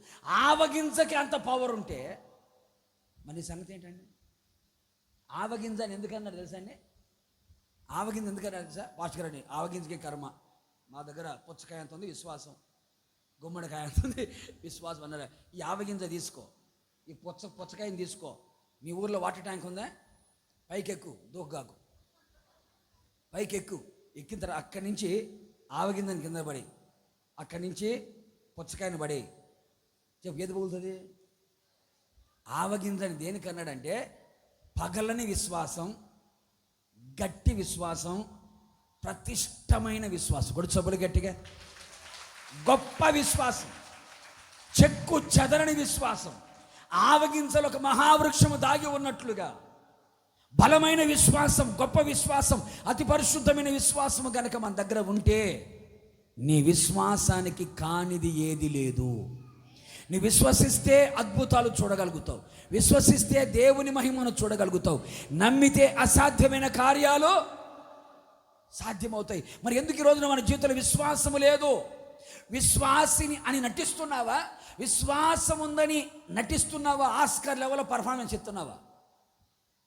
కానీ లోపల ఏం లేదు, విశ్వాసం లేదే. అందుకే అద్భుతాలు మీ ఎదుట కనబరచాలి అంటే దేవుడు మన దగ్గర ఏం చూస్తున్నాడు? విశ్వాసం చూస్తున్నాడు. మీ ఇంటికి వెళ్ళిన తర్వాత హెబ్రీయులకు రాసిన పత్రిక 11వ అధ్యాయం చదవండి. ఏ అధ్యాయమా? ఏ పత్రిక? పర్లే, బాగానే పనిచేస్తుంది. 11వ అధ్యాయం చదవండి. అక్కడ అందరూ ఎవరు కనపడతారు? విశ్వాస వీరులే కనపడతారు. ఎర్ర సముద్రం ఎండిపోయింది దేన్ని బట్టి? మాట్లాడరే. విశ్వాసము ద్వారా ఎర్ర సముద్రం ఎండిపోయింది, విశ్వాసము ద్వారా ఎరుకో గోడలు కూలిపోయాయి, విశ్వాసము ద్వారా యోర్దాను ఏకరాశికి నిలబడింది, విశ్వాసము ద్వారా సింహపు నోలు మూయబడ్డాయి, విశ్వాసము ద్వారా అగ్ని బాణాలు చల్లార్చబడ్డాయి, విశ్వాసము ద్వారా బలహీనులు బలవంతులయ్యారు, విశ్వాసము ద్వారా రాజ్యాలు జయించారు, విశ్వాసము ద్వారా వాగ్దానాలు పొందుకున్నారు, విశ్వాసము ద్వారా శ్రేష్టమైన పునరుత్థానాన్ని. దేని ద్వారా? By faith. దేన్ని బట్టి అండి? విశ్వాసమే ఇన్ని కార్యాలు చేసింది. విశ్వాసము ద్వారా ఇన్ని కార్యాలు జరిగాయి. మరి నీ జీవితంలో ఎందుకు అద్భుతాలు కనబరచబడట్లేదు? అందుకే ఈ మాసంలో మీ ఎదుట నా దేవుడు అద్భుతములు కనబరచాలనుకుంటున్నాడు. ఆ అద్భుతాలు కనబరచేటట్లుగా దేవుడు మీలో విశ్వాసాన్ని చూచునుగాక. నీ విశ్వాసాన్ని బట్టి దేవుడు అద్భుతము చేయునుగాక. నీ విశ్వాసాన్ని బట్టి నీ గర్భఫలాన్ని దేవుడు తెరుచునుగాక. నీ విశ్వాసం దేవునికి ఉద్యోగం ఇచ్చునుగాక. నీ విశ్వాసానికి వివాహము జరుగునుగాక. నీ విశ్వాసాన్ని బట్టి నీ రోగాలు తొలగిపోవునుగాక. నీ విశ్వాసాన్ని భర్త మారు మనసు పొందునుగాక. నీ విశ్వాసాన్ని బట్టి నీ యవనస్తులైన బిడ్డలు బతుకు బాగుపడునుగాక. నీ విశ్వాసాన్ని బట్టి అసాధ్యమైన కార్యాలు సాధ్యము చేయబడునుగాక. యేసయ్య అద్భుతములు చేయడానికి సిద్ధముగా ఉన్నాడు. లెక్కలేని అద్భుతాలు చేయడానికి రెడీగా ఉన్నాడు. నీవు రెడీగా ఉన్నావా? విశ్వాసాన్ని చేతబట్టుకొని నువ్వు రెడీగా ఉన్నావా? పరిశుద్ధత కలిగి నువ్వు రెడీగా ఉన్నావా? పరిశుద్ధత కలిగి విశ్వాసం కలిగి నువ్వు రెడీగా ఉంటే అద్భుతాలు తలుపులు తెరుచుకొని ఇంటి ముంగిట నిలుచునుగాక. 3వదిగా చూడండి, గలతీయులకు రాసిన పత్రిక 3వ అధ్యాయం 5వ వాక్యం. గలతీయులకు రాసిన పత్రిక 3వ అధ్యాయం 5వ వాక్యం. ఆత్మ మీలో అనుగ్రహించి మీలో అద్భుతములు జరిగించువాడు. చాలు చాలు చాలు చాలు. ఆత్మ మీలో ఉంచి ఏం చేస్తాడంట? చెప్పాలి గట్టిగా. 3వదిగా అద్భుతం జరగాలంటే 3వది మన జీవితంలో ఏముండాలి? ఏముండాలట? ఆత్మ మీలో ఉండాలి. ఆత్మ ఉండాలి. నేను మారు మనసు పొందాను, గీత గీసుకొని కూర్చున్నాను, బాప్తీసం పొందాను, గీత గీసుకొని కూర్చున్నాను, మందిరానికి వస్తున్నాను, సాపడేస్తున్నాను, పరిచర్య చేస్తున్నాను, కానుకలు ఎత్తున్నాను, ఏంటి సేవలో తిరుగుతున్నాను అంటే సరిపోదు. మారు మనస్సు పొందిన నీవు పాపక్షమాపణ నిమిత్తం బాప్తీసం పొందాలి. బాప్తీసం పొందిన నీవు కనిపెట్టి విశ్వసించి ప్రార్థించి విధేయత చూపించి ఏం పొందుకోవాలి? పరిశుద్ధాత్మను పొందుకోవాలి. సర్వజనుల మీద నా ఆత్మను కుమ్మరిస్తానని దేవుడు వాగ్దానం ఇచ్చాడు కదా. వాగ్దానాన్ని చేతబట్టి కనిపెట్టి ఉపవాసం ఉండి రోధించి కన్నీళ్లతో ఏక మనసుతో ఎడతెగక ప్రార్థించి పరిశుద్ధాత్మను పొందుకోవాలి. ఎవరిలో ఆత్మ ఉంటుందో, ఎవరితో ఆత్మ ఉంటుందో ఆత్మ మీలో ఉంచి మీలో ఏం చేస్తాడు? ఆయన అద్భుతాలు జరిగిస్తాడు. కూడా చప్పలు గట్టిగా ఆత్మ మీలో ఉండి ఒక అద్భుతాన్ని దేవుడు చేస్తాడు. గొప్ప పర్వతమా, జెరుబ్బాబెలు ఎదుట నిలబడడానికి నువ్వు ఎంత మాత్రమో నువ్వేమైపోవాలా? సదును భూమిగా అవుతానని చెప్పి ఏమన్నాడు? బలము చేతనైనను శక్తి చేతనైనను కాదు, కానీ ఇది దేవుని ఆత్మ వలనే. కొడు చప్పలు గట్టిగా.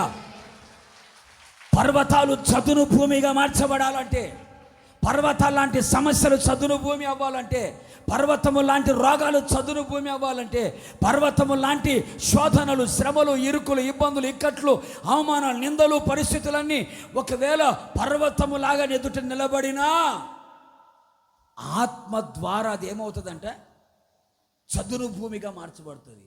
ఏది నీ ఎదుట నిలబడి ఏ మాత్రపు దానవు నువ్వు? జెరుబ్బాబెలు ఎదుట నిలబడి ఏ మాత్రపు దానవు నువ్వు?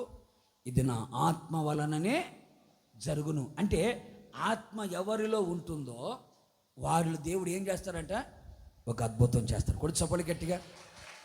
దీన్ని కొంచెం ఆత్మలో కనుక మనం ఆలోచన చేయగలిగితే, పరిశుద్ధాత్మ ఒక సేవకునిలో, పరిశుద్ధాత్మ ఒక విశ్వాసులో నిండుగా మెండుగా ఉన్నప్పుడు, ఆత్మ వశములో ఉన్నప్పుడు, ఆత్మ స్వాధీనములో ఉన్నప్పుడు, ఆత్మ చేత నడిపించబడుతున్నప్పుడు, ఆత్మ వశములో ఉన్నప్పుడు, ఆ పరిశుద్ధాత్మను మనలో నిండుగా ఉన్నప్పుడు మనం ప్రార్థించినప్పుడు అలా పరిశుద్ధాత్మతో నింపబడి ఆత్మలో ఆనందిస్తూ భాషలు మాట్లాడుతూ ఆత్మలో పరవశిస్తున్నప్పుడు ఏమవుతుందో తెలుసండి? మనలో జరిగే అద్భుతం ఏంటంటే శరీర సంబంధిగా ఉన్న నీవు ఆత్మ సంబంధిగా మారుతావు. కూడా చెప్పలు గట్టిగా. ఆత్మ సంబంధిగా మార్చబడతావు. శరీర కార్యములన్నీ కూడా ఏమవుతాయి? నిర్మూలము చేయబడతాయి. ఆత్మ చేత శారీరక క్రియలు ఏం చేస్తాం? మనం చంపేస్తాం. అప్పుడు మనం ఏమవుతాం? ఆత్మ సంబంధిగా మార్చబడతాం. మనం ఏమవుతాం? ఆత్మ నియమమును పాటించేవారిగా మార్చబడతాం. ఆత్మ మనలో ఉన్నప్పుడు ఏం జరుగుతుంది అంటే, అందుకే యేసుక్రీస్తు ప్రభుల వారు ఏమన్నాడు అంటే, నేను తండ్రి దగ్గరికి వెళుతున్నాను, తండ్రిని వేడుకుంటాను, ఆదరణకర్తను పంపిస్తాను, ఆదరణకర్త మీలో అంటే ఆత్మ ఒకటే రెండు విధాలుగా పనిచేస్తున్నాడు. మనతో ఉంటాడు, మనలో ఉంటాడు. మనలో ఎందుకుంటాడయ్యా అంటే, దేవుడు మానవుని నిర్మించేటప్పుడు ఎలా నిర్మించాడు? మన పోలిక చొప్పున మన సారూప్యములో నరుణ్ణి నిర్మిద్దాం అనుకున్నాడు. అంటే మానవుడెవడు? దేవుని పోలిక, దేవుని సారూప్యం, స్వరూపము, దేవుని పోలిక, దేవుని సారూప్యం. పోలిక అనేది బయట కనబడుతుంది, సారూప్యం అనేది అంతరంగా కనబడుతుంది. స్వభావం అంతరంగా ఉంటుంది. అందుకే కొంతమంది చూడు, అచ్చం వాళ్ళ నాన్న నోట్లో నుంచి ఊడిపాటు, ఆ ముక్కు చూడు హెలికాప్టర్ ఆగిపోయింది. వాళ్ళ నాన్న ముక్కు కూడా అంతే. ఆ గుంటకల్లు, ఆ సట్టుబొగ్గ చూడు అచ్చం వాళ్ళ అమ్మయ్యే. సేమ్ టు సేమ్, యాస్ టు యాస్ దించేశాడు. పోలిక స్వభావాలు ఉంటాయే, అది అంతరంగానికి సంబంధించినవి. అందుకంటాడు వీడికి అచ్చం వాళ్ళ నాన్న పోలికలు వచ్చినాయి కానీ బుద్ధులు మాత్రం రాలే. ఏం రాలే? మీ భాషలో చెప్పాలంటే బుద్ధులు. అరే మీ నాన్న బుద్ధి ఒక్కట్లేదు నీకు. మీ నాన్న తాగుపోతాడు కాదు, మీ నాన్న తిరుగుపోతాడు కాదు, మీ నాన్న కొట్టేవాడు కాదు, తిట్టేవాడు కాదు, కోపడేవాడు కాదు. అన్నీ ఈ బుద్ధులు వచ్చాయి. పోలిక మీ నాందే, ఏం లేదు. బుద్ధులు సారూప్యం అంటారు, దాన్ని సారూప్యం అంటారు.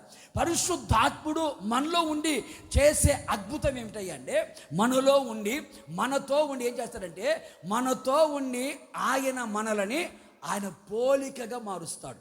మన లోపల ఉండి ఆయన ఏం చేస్తారంటే మనల్ని ఆయన సారూప్యంలో తీసుకొస్తారు. కూడా చెప్పాలి గట్టిగా గట్టిగా చెప్పాలా. ఇది దేని వలన జరగదు, పరిశుద్ధాత్మని వలనే జరుగుతుంది. అందుకనే ఈ శరీరం, ఈ క్షయమైపోయే శరీరం అక్షయతను ధరించుకోవాలంటే, మర్త్యమైపోయే శరీరం అమర్త్యతను ధరించుకోవాలంటే, ఈ దీన శరీరం మహిమగల శరీరముగా మార్చబడాలంటే ఆత్మ నీలో ఉండాలి. అందుకనే ఆర్భాటముతో, ప్రధాన దూత శబ్దముతో, దేవుని బోరతో ఆయన మధ్యాకాశములోకి వచ్చి ఆత్మ పెళ్లి కుమార్తె ఎక్కి రమ్ము అని పిలిచినప్పుడు ఆత్మ ఎవరిలో ఉంటుందో ఆ ఆత్మ సిద్ధపరిచిన పెళ్లి కుమార్తెను తీసుకుని వెళతాడు పరలోకానికి. ఆత్మ లేకపోతే పెళ్లి కుమార్తె సిద్ధపడదు. ఆత్మ పెళ్లి కుమార్తె అన్నాడు. ఎందుకన్నాడు? ఆత్మ సిద్ధపరిచిందే పెళ్లి కుమార్తె. పరిశుద్ధాత్ముడు లేకుండా పెళ్లి కుమార్తె సిద్ధపడదు. పెళ్లి కుమార్తెను సిద్ధపరిచేది ఎవరయ్యా అంటే పరిశుద్ధాత్మ దేవుడు. మనల్ని ఆయన పోలిక, ఆయన సారూప్యంలో తీసుకొని వచ్చి ఆయన ఎదుట నిలబడితే అప్పుడు ఆయన్ను మనం చూస్తే ఆయనను పోలి మనం ఉంటాం. కూడా చెప్పలు గట్టిగా, ఆయన వలె మనం ఉంటాం. ఆయన వలె మనం ఉండడానికి పరిశుద్ధాత్ముడు మనలో ఉండి ఏం చేస్తాడు? ఒక్కొక్క అద్భుతాన్ని నీ స్వభావాలన్నీ మార్చేస్తాడు, నీ ఆలోచనలన్నీ మార్చేస్తాడు, నీ తలంపులన్నీ మార్చేస్తాడు, నీ శారీరక క్రియలన్నీ మార్చేస్తాడు. శరీర సంబంధమైన కార్యాలు, ప్రకృతి సంబంధమైన కార్యాలు, లోక సంబంధమైన కార్యాలు ఒక్కొక్కటిగా నీలో నిర్మూలపరిచి చివరికి నేను ఎలా మారుస్తాడు అంటే యేసయ్య వంటి వాడికి నేను మారుస్తాడు. కూడా చెప్పలు గట్టిగా, యేసయ్య వంటి వాడికి నిన్ను మారుస్తాడు. అందుకే చూడండి, ఫర్ ఎగ్జాంపుల్ పౌలు గారిని మీరు చూడండి, అలియాస్ సౌలు. ఎవరండి? నక్సలైట్లు పోయిన తర్వాత పేర్లు మర్చిపోయినట్టున్నాను మీరు. సౌలు అలియాస్ నక్సలైట్ అప్పుడు చెప్పేవారు ఏమని? ఆయనకి ఏదైనా రవెన్న అనుకోండి, అలియాస్ రవెన్న అంటారు. పేరు ఒకటి ఉంటుంది, అలియాస్ ఒకటి ఉంటుంది. సౌలు అలియాస్ బాగానే చెప్తున్నారు పౌలు. ఒకప్పుడు ఎవరు? దూషకుడు, హింసకుడు, హానికరుడు, పరిశుద్ధులకి అపకారం చేసినవాడు, సంఘాన్ని చిత్రహింసలు పెట్టినవాడు, స్త్రీలు పురుషులను భేదము లేకుండా అందరిని ఈడ్చుకొని వెళ్ళి చెరసాల్లో పడవేసి గందరగోళం చేసిన దుర్మార్గుడు, సైకో కదా. ఇప్పుడు ఈ భక్తుడు ఏమంటాడంటే, ఏమంటాడు సార్? నేను క్రీస్తును పోలి నడుచుకొని ఉన్న ప్రకారం మీరు నన్ను పోలి నడవండి అన్నాడు. కూడా చెప్పలు గట్టిగా, క్రీస్తు యేసునకు కలిగిన మనసు మీరు కలిగి ఉన్నాను అంటాడు. ఇంత చేంజ్ ఎక్కడి నుంచి వచ్చింది? యోగా చేశాడా? ఏమో యోగాకి వెళ్ళాడా? లేదు. పరిశుద్ధాత్ముడు అతనిలో ఉండి ఒక్కొక్కటి దేవునికి విరోధమైనది, దేవునికి అసహ్యమైనది, దేవుని దృష్టికి నీచమైనది ఒక్కొక్కటి మనలోని తీసి చివరికి మనల్ని ఏం చేస్తారంటే మన అద్దం ముందు నిలబడితే మనం కాదు కనపడేది, యేసయ్య కనపడతాడు. కూడా చెవులు గట్టిగా. అలాంటి అద్భుతములు దేవుడు మనలో జరిగించునుగాక. మనము ఆయన వంటి వారిగా మారే అద్భుతం. కూడా చెప్పులు గట్టిగా, ఆయనను పోలి జీవించే అనుభవం మనలో కలగాలి. క్రీస్తు యేసు ప్రేమకు పత్రికగా మనం కనబడాలి. క్రీస్తును పోలి నడిచిన వారిగా కనబడాలి. క్రీస్తు ప్రేమను పంచిన వారిగా కనబడాలి. క్రీస్తులో ఉన్న స్వభావాలన్నీ మనలో కనపడాలి. ఆయనలో ఉన్న ప్రేమ నీలో కనపడాలి. ఆయనలో ఉన్న సహనం, చెప్పమ్మా రావట్లేదు సౌండ్, సహనం కనపడాలి, ఓర్పు కనపడాలి, దీర్ఘశాంతము కనపడాలి, క్షమించే గుణము కనపడాలి, తగ్గింపు జీవితము. పరిశుద్ధాత్ముడు ఆధీనములో గనక ఉంటే, ఆయన స్వాధీనములో గనక ఉంటే మొత్తం ఆయన చేస్తూ ఉంటాడు. లేదు అన్నాం అనుకోండి, ఆయన వదిలిపెడితే నీ బతుకు అట్లాగే ఉంటుంది. అందుకని ఆత్మ మీలో ఉంచి ఏం చేస్తారట? అద్భుతాలు చేస్తారు. ఈ అద్భుతాలు మీ ఎదుట కనబరచబడునుగాక. గట్టి చెప్పు, నీ ఎదుట కనబరచబడునుగాక. అద్భుతాలు నీ ఎదుట కనబరచబడాలంటే నీ దగ్గర పరిశుద్ధత కావాలి, నీ దగ్గర విశ్వాసం కావాలి, నీ దగ్గర ఆత్మ కావాలి. నీ ఆత్మ ప్రాణ శరీరానికి ఈ ఆత్మ పరిశుద్ధత విశ్వాసం గనక ఉంటే అద్భుతాలు మీ సొంతం. కొడు చప్పులు గట్టిగా గట్టి కొట్టుకో. నీ ఎదుట నా మంచితనాన్ని కనబరుస్తాను, నీ ఎదుట నా అద్భుతములని కనబరుస్తాను. నీ ఎదుట ముచ్చటగా మూడో మాట చెప్పి ముగిస్తా. మూడో మాట చూడండి. ద్వితీయోపదేశకాండం 3వ అధ్యాయం 23వ వాక్యం చూడండి. ద్వితీయోపదేశకాండం 3వ అధ్యాయం. మరియు ఏ కాలం? వర్షాకాలమా? ఈ కాలం అనుకో, ఆగస్టు కాలం అనుకో. యెహోవా ప్రభువా, నీ మహిమను, నీ బాహుబలమును నీ దాసునికి కనబరచ మొదలు పెట్టి ఉన్నావు. మోషే చెబుతున్నాడు సాక్ష్యం. మోషే భక్తులు సెలవిస్తున్నాడు. ఇందాక చెప్పడం మాట చెప్పా. మోషే ద్వారా దేవుడు అద్భుతాలు చేశాడు లేదా? కనబరచడం లేదా? చిన్న కర్ర చేత పట్టుకుంటే ఎర్ర సముద్రం ఏమైంది? అయిందా లేదా? ప్రార్థన మన్నా కురిసిందా లేదా? బండను కొడితే వచ్చేయలేదా? ఎందుకు దేవుడు మోషే ఎదుట అద్భుతాలు కనబరిచాడంటే, మోషే పరిశుద్ధుడు, మోషే విశ్వాసం కలిగిన వాడు, మోషే దేవుని ఆత్మని పొందినవాడు. అందువల్ల దేవుడు తన ఎదుట ఏం కనపరిచాడంట? భూమి మీద ఎక్కడైనాను జరగని అద్భుతాలని దేవుడు మోషే ఎదుట జరిగించాడు. ఎందుకంటే మోషే పరిశుద్ధుడు, మోషే విశ్వాసం గలవాడు, మోషే ఆత్మను పొందినవాడు. మూడవదిగా మోషే భక్తుడు చెబుతున్నాడు, దేవుని సెలవు చెబుతున్నాడు. ఏమని? యెహోవా ప్రభువా, నీ మహిమను, నీ బాహుబలమును నీ దాసుడైన నాకు కనబరచ. Start చేసేసావయ్యా, start చేసేసావు. నా ఎదుట నీ మహిమను, నా ఎదుట నీ బాహుబలమును ఏం చేసావు? కనపరచ మొదలుపెట్టావు. నిశ్చయముగా నా యేసయ్య ఈరోజు ఈ పునరుత్థానపు ఆరాధనలో పాల్గొని ఈ మాటలు వింటున్నారా? మీ ఎదుట నా యేసయ్య తన మహిమను కనబరచ మొదలుపెట్టునుగాక, తన బాహుబలమును కనబరచ మొదలుపెట్టునుగాక. మొదలు పెట్టేశాడు. నువ్వు చూడబోతున్నావు. కొడు చప్పలు గట్టిగా. మొదలు పెట్టేశాడు, స్టార్ట్ చేశాడు ఆయన. మొదలు పెట్టి ఉన్నావు. ఏ మొదలు పెట్టావు? నీ మహిమను కనబరచడానికి, నీ బాహుబలాన్ని కనబరచడానికి మొదలు పెట్టావయ్యా. ఈ బాహుబలం మహిమ చెప్పాలంటే రెండు భాగాలు, కానీ రెండిటిలో ఒక మాట చెప్తా. రెండు కలిపితే ఒక అనుభవం వస్తుంది. బాహుబలంలో ఒక అనుభవం, మహిమలో ఒకే అనుభవాన్ని చెప్పి నేను ముగించేస్తా. ఆయన బాహుబలాన్ని, ఆయన మహిమని మన ఎదుట ఏం చేస్తాడంటే ఆయన కనబరుస్తాడు. ఈ బాహుబలము ద్వారా ఏం జరుగుతుంది, మహిమ ద్వారా ఏం జరుగుతుంది, రెండు ఒకే అనుభవమే చెబుతాం. మొదటిగా ఇశ్రాయేలు ప్రజలందరూ మాంసం కావాలన్నారు. ఏం కావాలన్నారమ్మా? ఇప్పుడు మీకు కూడా ఆదివారం ఆరాధన అయిపోయి బల్లారాధనకు మొత్తం సాంబార్ అనే పెడతారు. ఎప్పుడైనా అనిపిస్తుందా మీకు ఏం కావాలని? ఇప్పటికే ఎన్ని కోళ్ళు తినింటారు మీరు? ఎన్ని వేల కోళ్ళు తినింటారు చెప్పు? ఎన్ని బస్తాల బియ్యం తినింటారు చెప్పు? లారీలు అయిపోయినవా? ఎన్ని తలకాయలు ఎన్ని కాళ్ళు తినింటారు నాకు తెలియదు కదా. మోషే కూడా ఇట్లాగే అన్నాడు, వాయమ్మ ఇంతమందికి మాంసం పెట్టాలంటే కర్నూలు జిల్లాలో మొత్తం ఉన్న 30 లక్షల మంది, 30 లక్షల మందికి ఒక్కడు మామూలు తింటాడు, కోళ్ళు తింటాడు, తలకాయలు తింటాడు.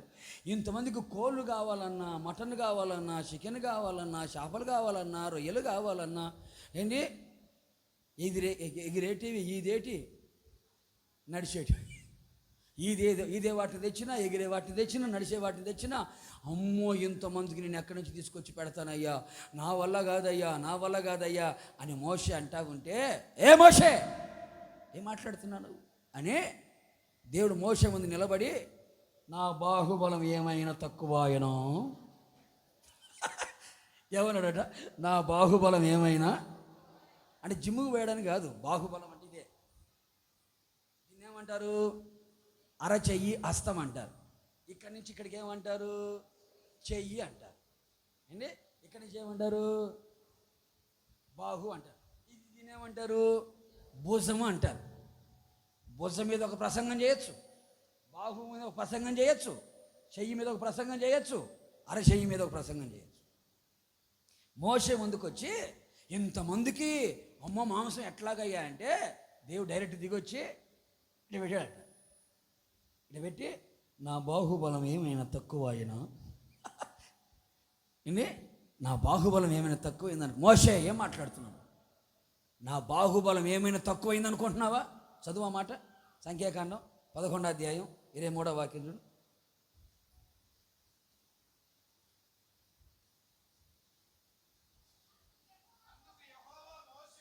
అందుకు యెహోవా అందుకన్నప్పుడు పైన చదవండి.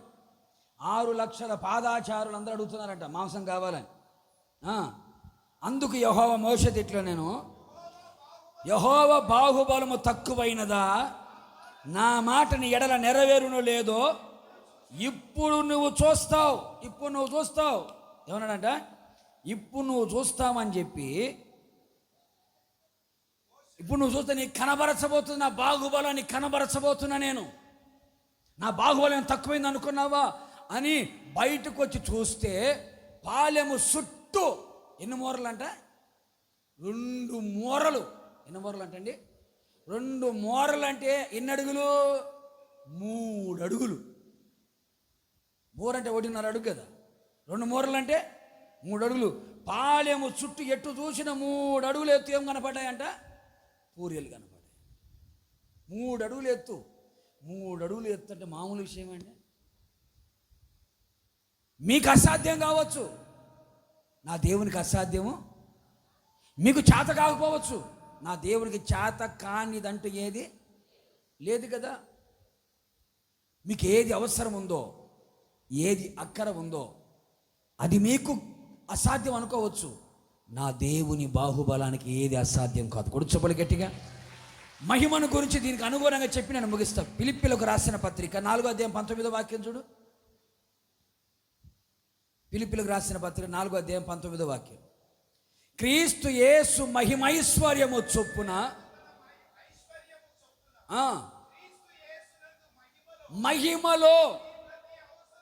మహిమలో మీ ప్రతి అవసరమును ఆయన తీర్చును. ఈ 2 మాటలు పక్కన పెట్టుకోండి.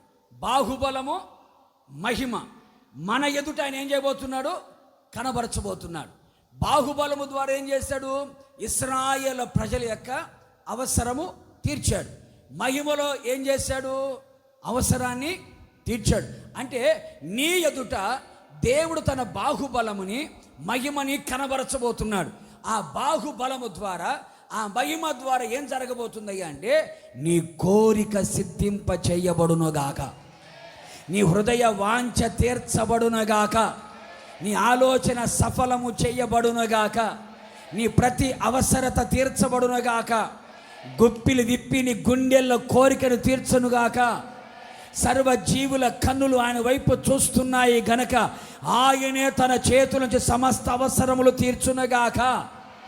మీకు ఏది అవసరం ఉందో, ఏది అక్కరగా ఉందో, నిత్యవసరమైన అత్యవసరమైన, ఏమర్థమైంది మీకు?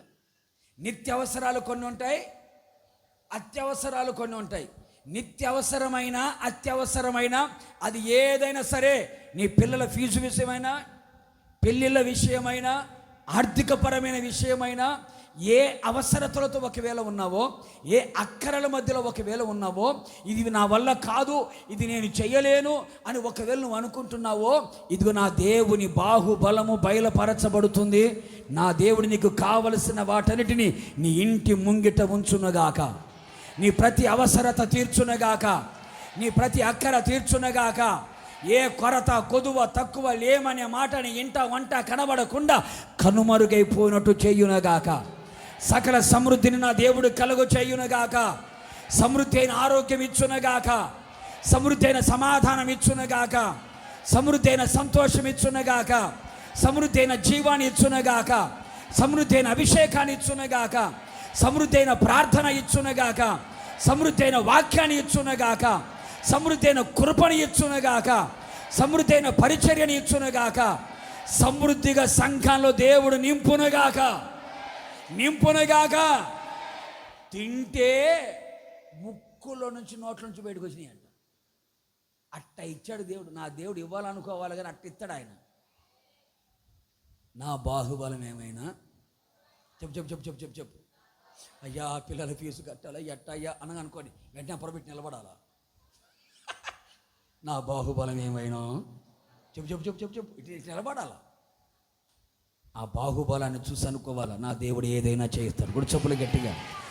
ఏదైనా శూన్యముల సృష్టిని కలుగు చేసిన వాడు ఏదైనా చేస్తాడు. లేనిదాన్ని ఉన్నట్టుగా చేస్తాడు, ఉన్నదానిని నీళ్ళనే ద్రాక్ష రసంగా చేస్తే, నీళ్ళనే మూట కడితే, నీళ్ళ మీద నడిస్తే, నీటిలో రహదారిని పుట్టిస్తే నీ బతికెంత, నీ అవసరత ఎంత, నీ అక్కర ఎంత నా దేవునికి తెలియదా?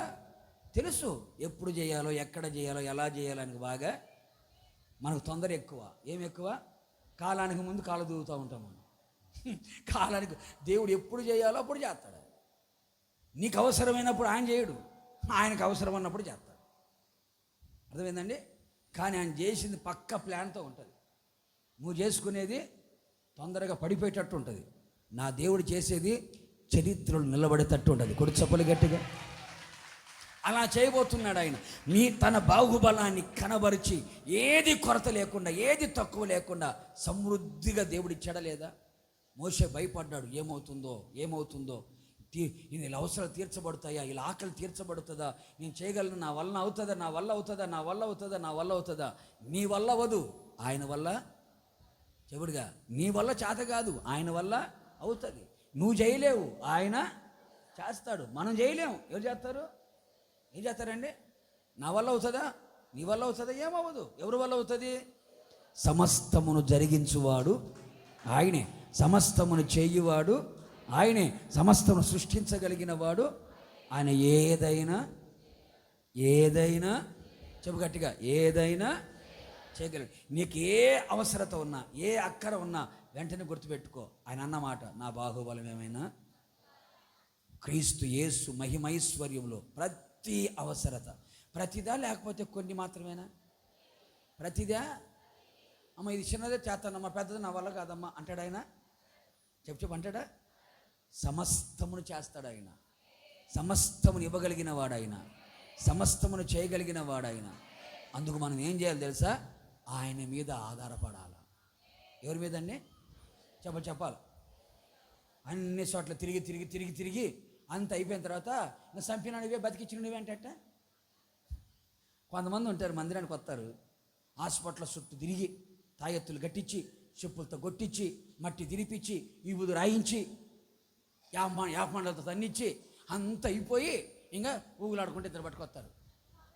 మందిరాన్ని తీసుకొచ్చి మందిరంలో పడేసి ఇంకా ఏ ప్రగల్భాలు చెప్తారు సార్? ఆస్కరడి చంపిన యేసు ప్రభువే చెప్పు బతికిచ్చిన, ఏది డాక్టర్ గారు అయిపోయింది, ఇంకా రోజుల మనిషే పో అంటే బయలుదేరికొచ్చింది. ఇప్పుడు చంపిన యేసు ప్రభువే. ఎట్టాగా? నువ్వు చేయాల్సిన ప్రయత్నాలన్నీ చేసేసి నీ ప్రయత్నాలన్నీ విఫలమైపోయి నశించిపోతున్నాం, ప్రభా రక్షించని ఆయన దగ్గర పోతే ఎట్టాగా? దేవుని మీద ఆధారపడాలి. బైబిల్ ఎందుకండి, సింహపు పిల్లలు ఆకలి కొని ఉన్నాయంట. అయితే ఈ సింహాలన్నీ కూడా దేవుని చేతుల నుండి తమ ఆహారాన్ని తీసుకొన చూచుచున్నవి అన్నాడు. సింహాలకి ఏమైనా కొరత అండి? లేదు. కానీ దానికి ఉన్న ఆశ ఏంటంటే, నాకు ఏది వచ్చినా ఎక్కడి నుంచి రావాలా? నా దేవుని చేతుల నుంచి రావాలా, నా దేవుని చేతుల నుంచి రావాలా, నా దేవుడు నాకు ఇవ్వాలా, ఆయన ఇష్టం తీసుకోవాలా, ఆయన ఇచ్చిన ఆరోగ్యం నాకు కావాలా, ఆయన ఇచ్చిన సంతోషం నాకు కావాలా. అన్నీ ఎక్కడి నుంచి రావాలి? దేవుని మీద ఆధారపడడం నేర్చుకోండి. మనుషుల మీద కాదు, సేవకుల మీద కాదు, భక్తుల మీద కాదు, దేవుని మీద ఆధారపడడం నేర్చుకోండి. వాక్యం మీద ఆధారపడడం నేర్చుకోండి. వాగ్దానాల మీద ఆధారపడడం నేర్చుకోండి. నా ఆధారం నీవే ప్రభువా, నీ మీద ఆధారపడుతున్నానయ్యా, నీ మీద ఆనుకుంటున్నానయ్యా. ఆయన మీద ఆధారపడి చూడు, నీ చరిత్ర నా దేవుడు తిరగరాయిపోతున్నాడు. నీ జీవితంలో కని విని ఎరుగని రీతిలో నా దేవుడు కార్యాలు చేయబోతున్నాడు. ఊహమించిన ఘనకార్యాలు చేయబోతున్నాడు, ఘనమైన కార్యాలు చేయబోతున్నాడు.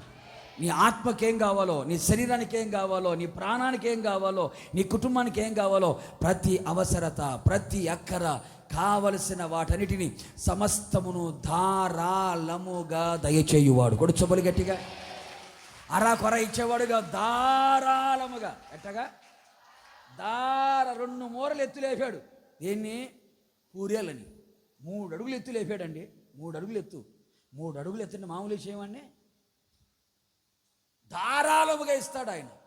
అర్రా కొర ఇచ్చేవాడు, గిల్లి గిల్లి గిల్లి గిల్లి ఇచ్చేవాడు, ధారాళంగా ఇస్తాడు. అందుకనే నీ ఎదుట తన మంచితనాన్ని కనబరచాలనుకున్నాడు. నీ ఎదుట అద్భుతాలని కనబరచాలనుకున్నాడు. నీ ఎదుట బాహుబలమును మహిమని కనబరచాలనుకున్నాడు. నిశ్చయముగా ఈ వాగ్దానం మనందరి జీవితం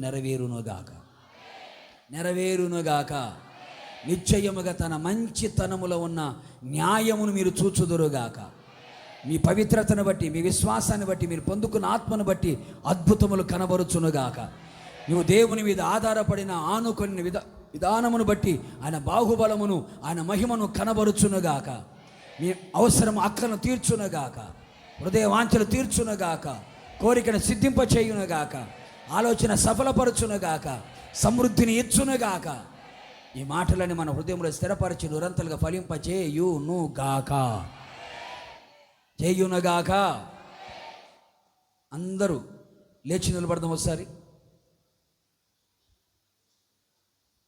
ఆకాశం వైపు చేతులు పైకెత్తి, కన్నులు మూసి నోరు తెరచి ఒక 5-10 నిమిషాలు ప్రార్థన చేసుకుందాం. చెప్పబడిన మాట వాగ్దానం దేవుడు మనకిచ్చాడు. ఈ వాగ్దానం చేతపట్టుకుని ప్రభు దగ్గర ప్రార్థన చేసి అడుగుదాం.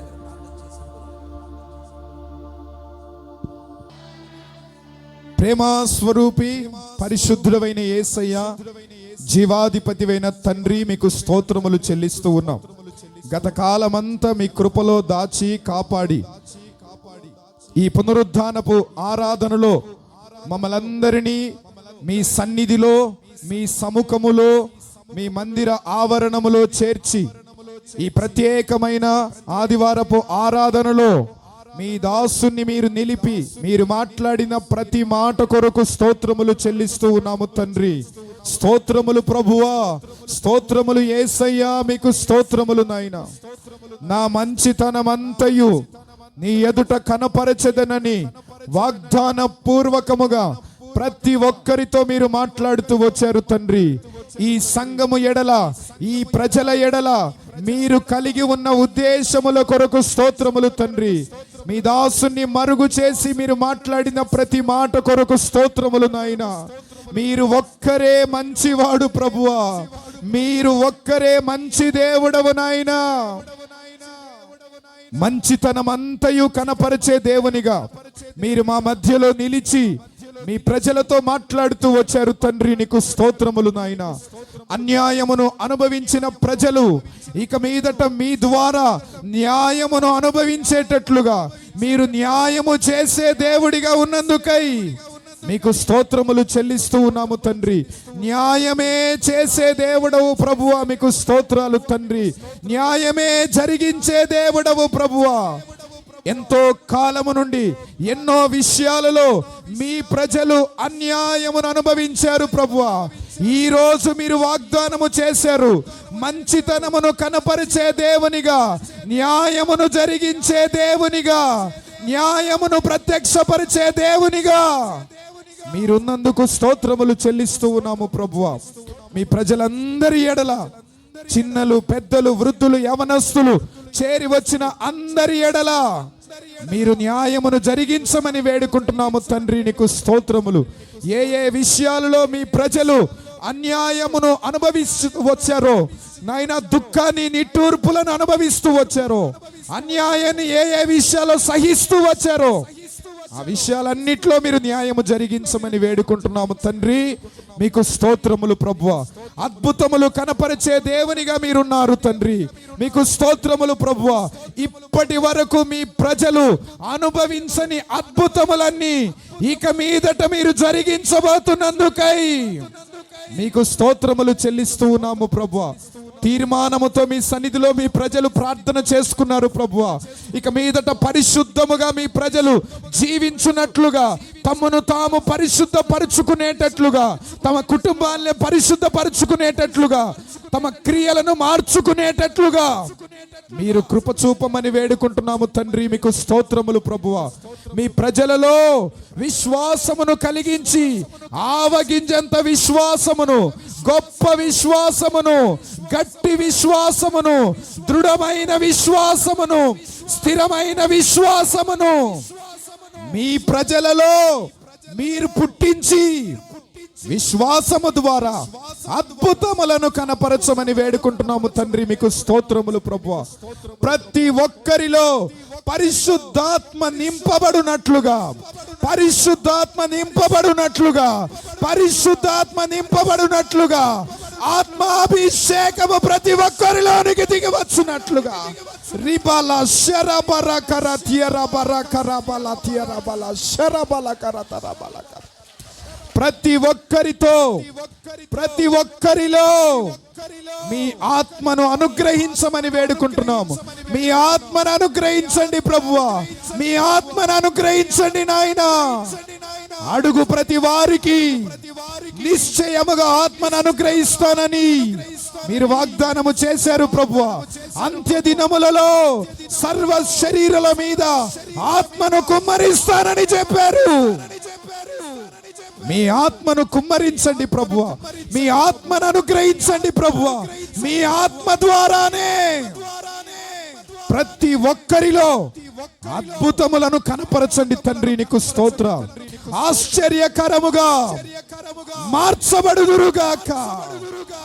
సౌలు పౌలుగా మార్చబడినట్లుగా, మీ పోలికగా మార్చబడినట్లుగా, మీ స్వరూప్యములోనికి మార్చబడినట్లుగా ప్రతి వారి అంతరంగము నూతన పరచబడినట్లుగా, ప్రతి వారి హృదయము మార్చబడినట్లుగా అద్భుతములను కనపరిచే దేవుడిగా మా మధ్యలో మీరు ప్రత్యక్షమైనందుకై మీకు స్తోత్రములు చెల్లిస్తూ ఉన్నాం.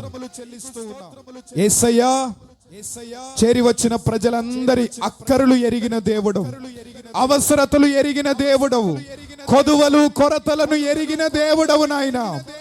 మీ మహిమను కనపరచి, మీ బాహుబలమును కనపరచి, ఊహించనంత సమృద్ధికరమైన అనుభవాలలో మీ బిడ్డలను నడిపించబోతున్నందుకు మీకు స్తోత్రములు తండ్రి. మీ బాహుబలము తక్కువైనది కాదు ప్రభువా.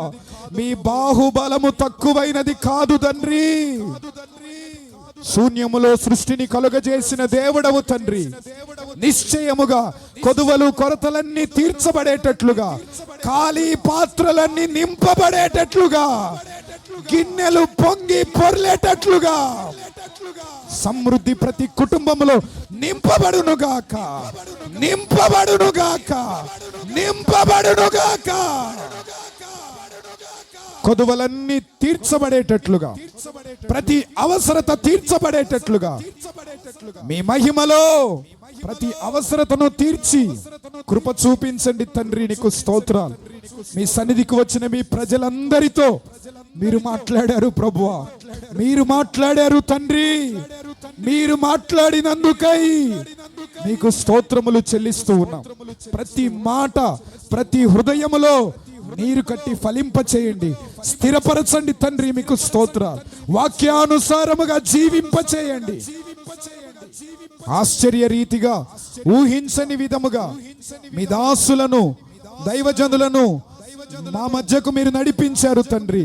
ఇంత శ్రేష్టమైన ఆహారమును మీరు మాకు అనుగ్రహించినందుకు స్తోత్రములు ప్రభువా. మీ దాసుని బలపరిచి వాడుకున్నందుకు స్తోత్రములు తండ్రి. ఇక రాబో దినములలో శ్రేష్టమైన ఉన్నతమైన అభిషేకముతో మరింతగా మీరు నింపి రాష్ట్రాలలో, దేశ విదేశాలలో మీరు వాడుకోమని వేడుకుంటున్నాం. జనములకు, జాతులకు తండ్రిగా మీరు నిలిపి ఆరోగ్యాన్ని, క్షేమమును ఇచ్చి మీరు వాడుకోండి తండ్రి. మీకు స్తోత్రాలు. ఈ ఆరాధన ఇప్పటి వరకు మీరు ఆశీర్వాదకరముగా మార్చినందుకు మీకే కృతజ్ఞతాస్తుతులు చెల్లిస్తూ, మహిమ, ఘనత, ప్రభావములు మీకు మాత్రమే ఆరోపిస్తూ నజరేయుడైన యేసు నామములో అడిగి వేడుకుంటున్నాము తండ్రి. ఆమేన్. మన తండ్రి అయిన దేవుని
నా నీతి సూర్యుడా తేజో ప్రకాశమా నీ వెలుగు జాడలలో నిన్ను వెంబడించగా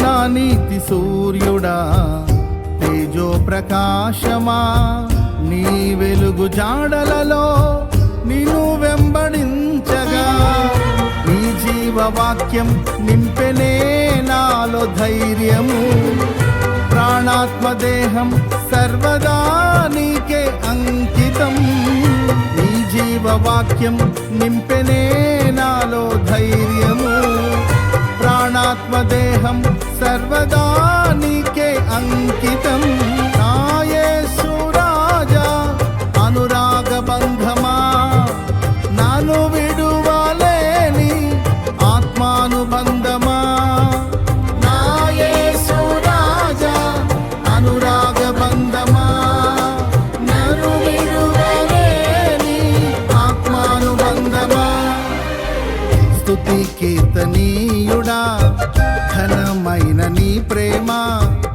నా హృదయ వీణపై శృతి చేసి పాడనా